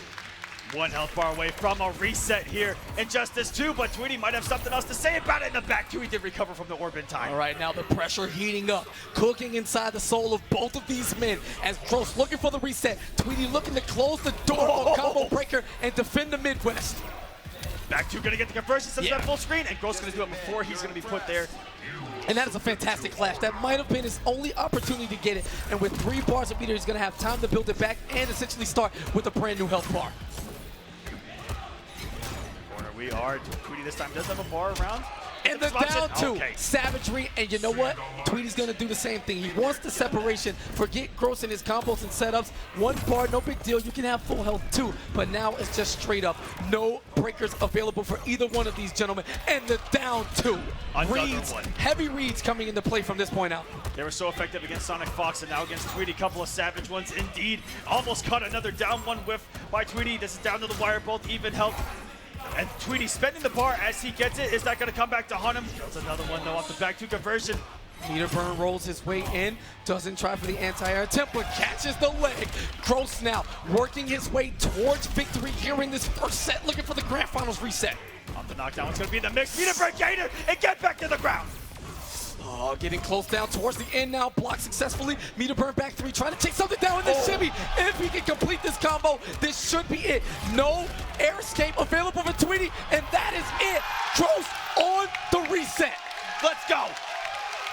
The crowd going crazy. We're going to get some more Justice 2 right now. All right, the Florida boys in the building trying to bring yet another major trophy back home to the great Sunshine State. Tweety again making the trip from Indianapolis, trying to defend the Midwest. Commit again by Tweety, keep it nice and safe. And, luckily, not a lot of recovery there from Gross. Just trying to make a lot of great reads with the down 2s and savagely at that. Yeah, we're seeing great spacing from Tweety here on display. Very tight-knit matches. We saw a 3-2 in the first set. Dare it be another one? I'm not entirely sure, but towards the card, just in range for that 4-2 to connect. Great spacing again from Tweety, dealing with this corner pressure ever so pleasantly. I'm not even sure Gross knew what side that hit on the conversion. Going off in outer space. He's gonna be able to come after this. Oh my goodness. Stop it. What is this? We're swagging. Yeah, okay, Gross. Oh my God, jumping over the wake up, baited. Meter burn's gonna stay in the corner, and Gross continuing, working Tweety to his mind's limits. Message sent so far. Back 1 says, don't even press a button against me right now. Everything is working, and they're actually crossed up. Are you kidding me? You want to talk momentum? And what a grand finals reset can do to a man, Gross following up, just damaging Tweety's spirit. And what seemed like the massive comfortability in the corner looked like a clinic. Gross having his way. Unblockable pickup truck. What's good? And Gross completely content with all of these trades. Full screen. That's just going to build on his health lead going into this final health bar of his and Tweety's right now, who's hanging on by a thread. He's going to get a little bit of health here in the orb, and I like that Gross started to close the gap so that he doesn't sit there too long and heal up. Oh, and got another healing orb out. Unfortunately, Gross is just going to forward dash to push him away from it. Here's the throw. Back to the wall now. Great usage of the resources from Tweety, but doesn't have a bar to meter burn on that cliff to get the extended combo.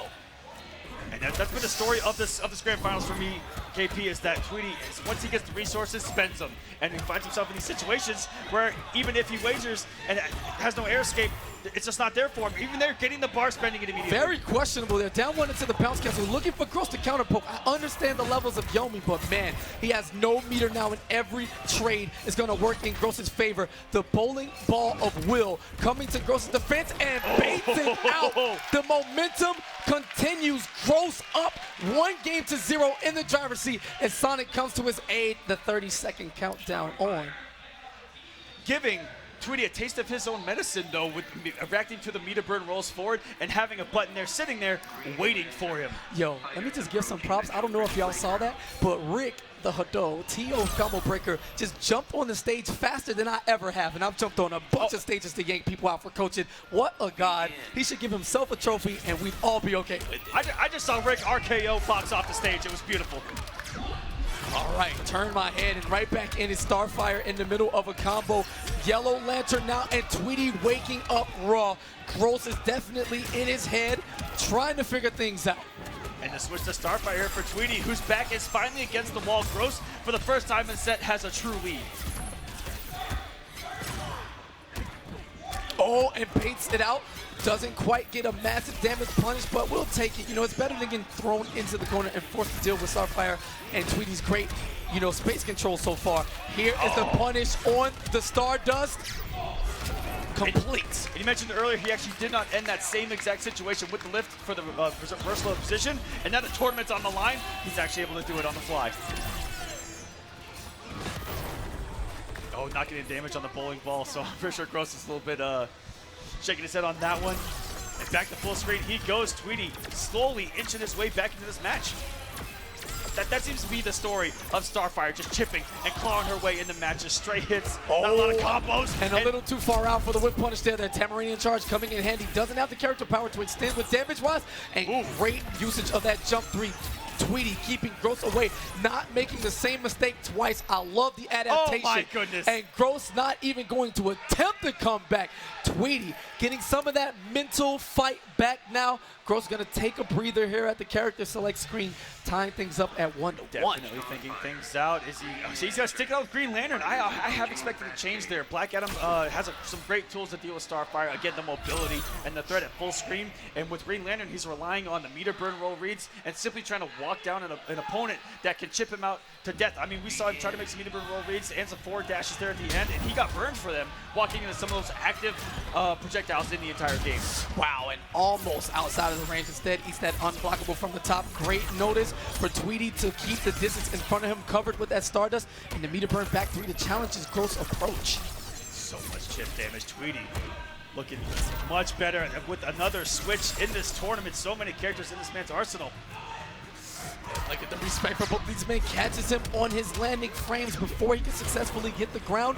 What side was that on? The winning side. Oh my goodness, is he going for some damage? Stop it. 475. Oh, very good. Fair by Gross. Just a swing, but another charge by Tweety. And he has a health lead all over again. Wow, dash is in very risky there. And then meter burn 4-3 using the armor, and Gross with the clash immediately. I like how Tweety, he's been a little stubborn, trying to go for meter burn forward and back 3s this entire set, and they're starting to pay off. He's actually stuck to it. He's believed. All right, bowling ball coming out, and the meter burn.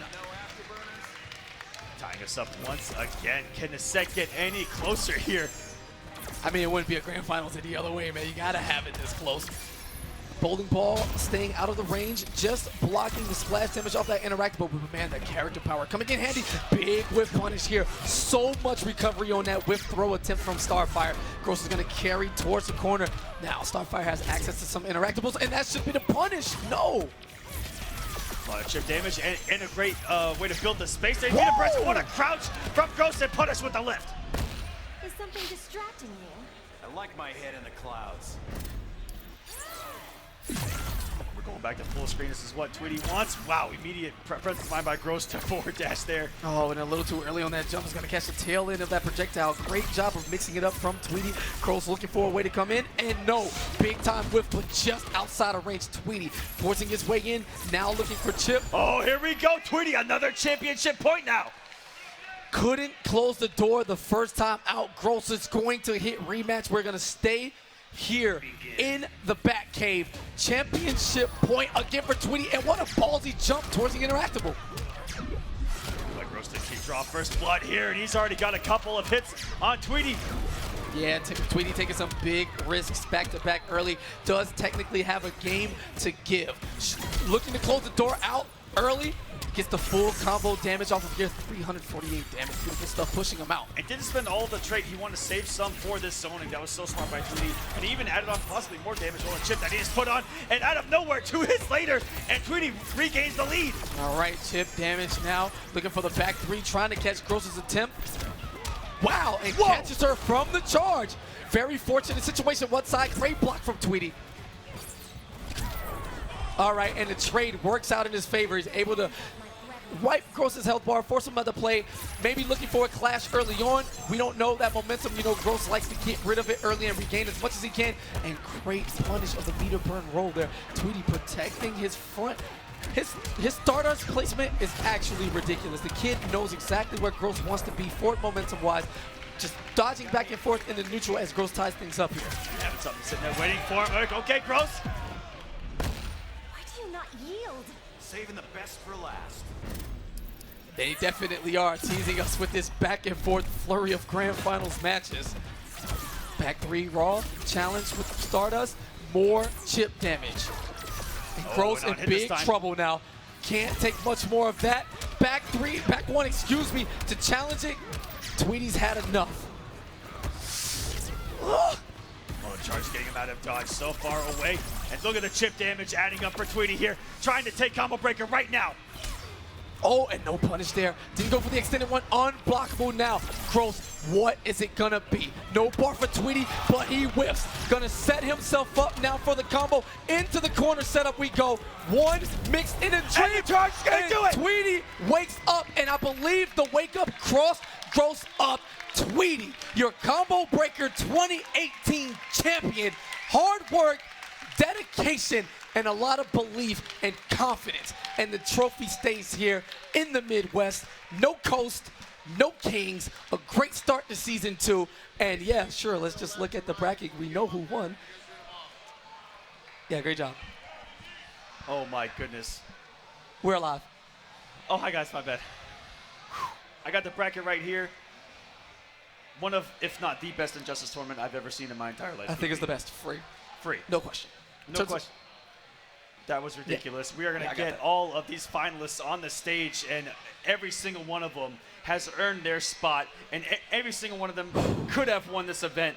That's just how close the competition was, but your champion today is Tweety with, I mean, making a statement before the tournament, coming here, proving it. You guys might want to check Twitter later. He said he is the best. Facts. He just won. He just won, guys. When the leaderboard comes out, when it's updated, it's going to say first place, Noble Tweety. Everybody else hold that. The man marching towards the IPS Season 2 finals, looking to put a shake in the status quo of the Sonic, Samij, Dragon, and Theo, hierarchy that just runs everything. Yep.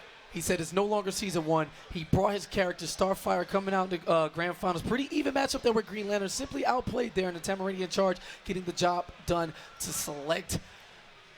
There's nothing out there. There's nothing no one can say, right? Everyone was here. Absolutely not. Every single person on the globe pretty much was here for this event. Gotta hold that.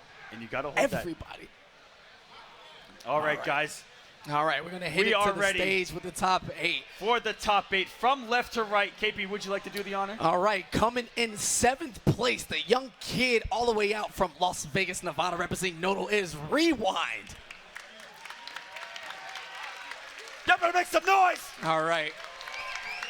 Also tied in 7th, representing Echo Fox, the kid from Houston, Texas. Give it up for Skaar. Yeah, he gave us the quick little thumbs up. I don't know how I feel about that. You take the 5th place. All right, at 5th place, SilverEye. Also tied for 5th place, Biohazard. And the other form of Canada, XO Until We Overdose, representing Toronto all day. Give it up for Gun Show. And in 3rd place, kind of shocking, is Sonic Fox. Is he sad? Is that his sad face? He put it on the nose. You pick that up right now. Right now, Sonic. All right, and in second place, giving us a formidable showing, giving Tweety all he can handle, my boy, my brother, Florida boys, one time for Gross. All right, and your Combo Breaker 2018 Injustice Pro Series event #1 champion, Noble Tweety.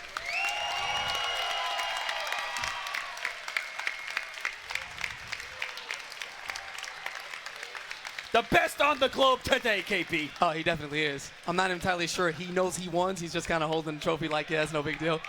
You're actually God right now. You should be popping off. Just another day at the office for him.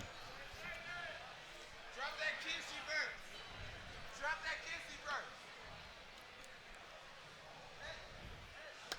All right, thank you all for joining us for the Injustice Pro Series start here at Combo Breaker 2016. New faces, new champions. Tweety setting the pace for what's sure to be an action-packed season full of upsets.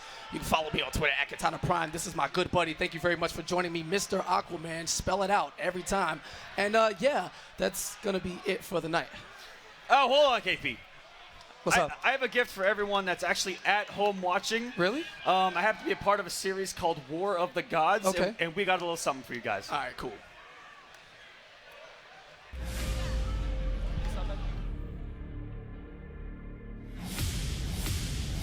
Next star is out. It's a different game, ladies and gentlemen. And the roll up with a play, okay. He got himself out of it though. The next star shot, he didn't expect it to get. No way! Oh, the frame's there. The missile coming in. Ray White's trying to catch him. Oh my God, he just did it wrong. Throwing everything that he can to try to stop the madness. They get a trade. And on for what in the hell did we just witness?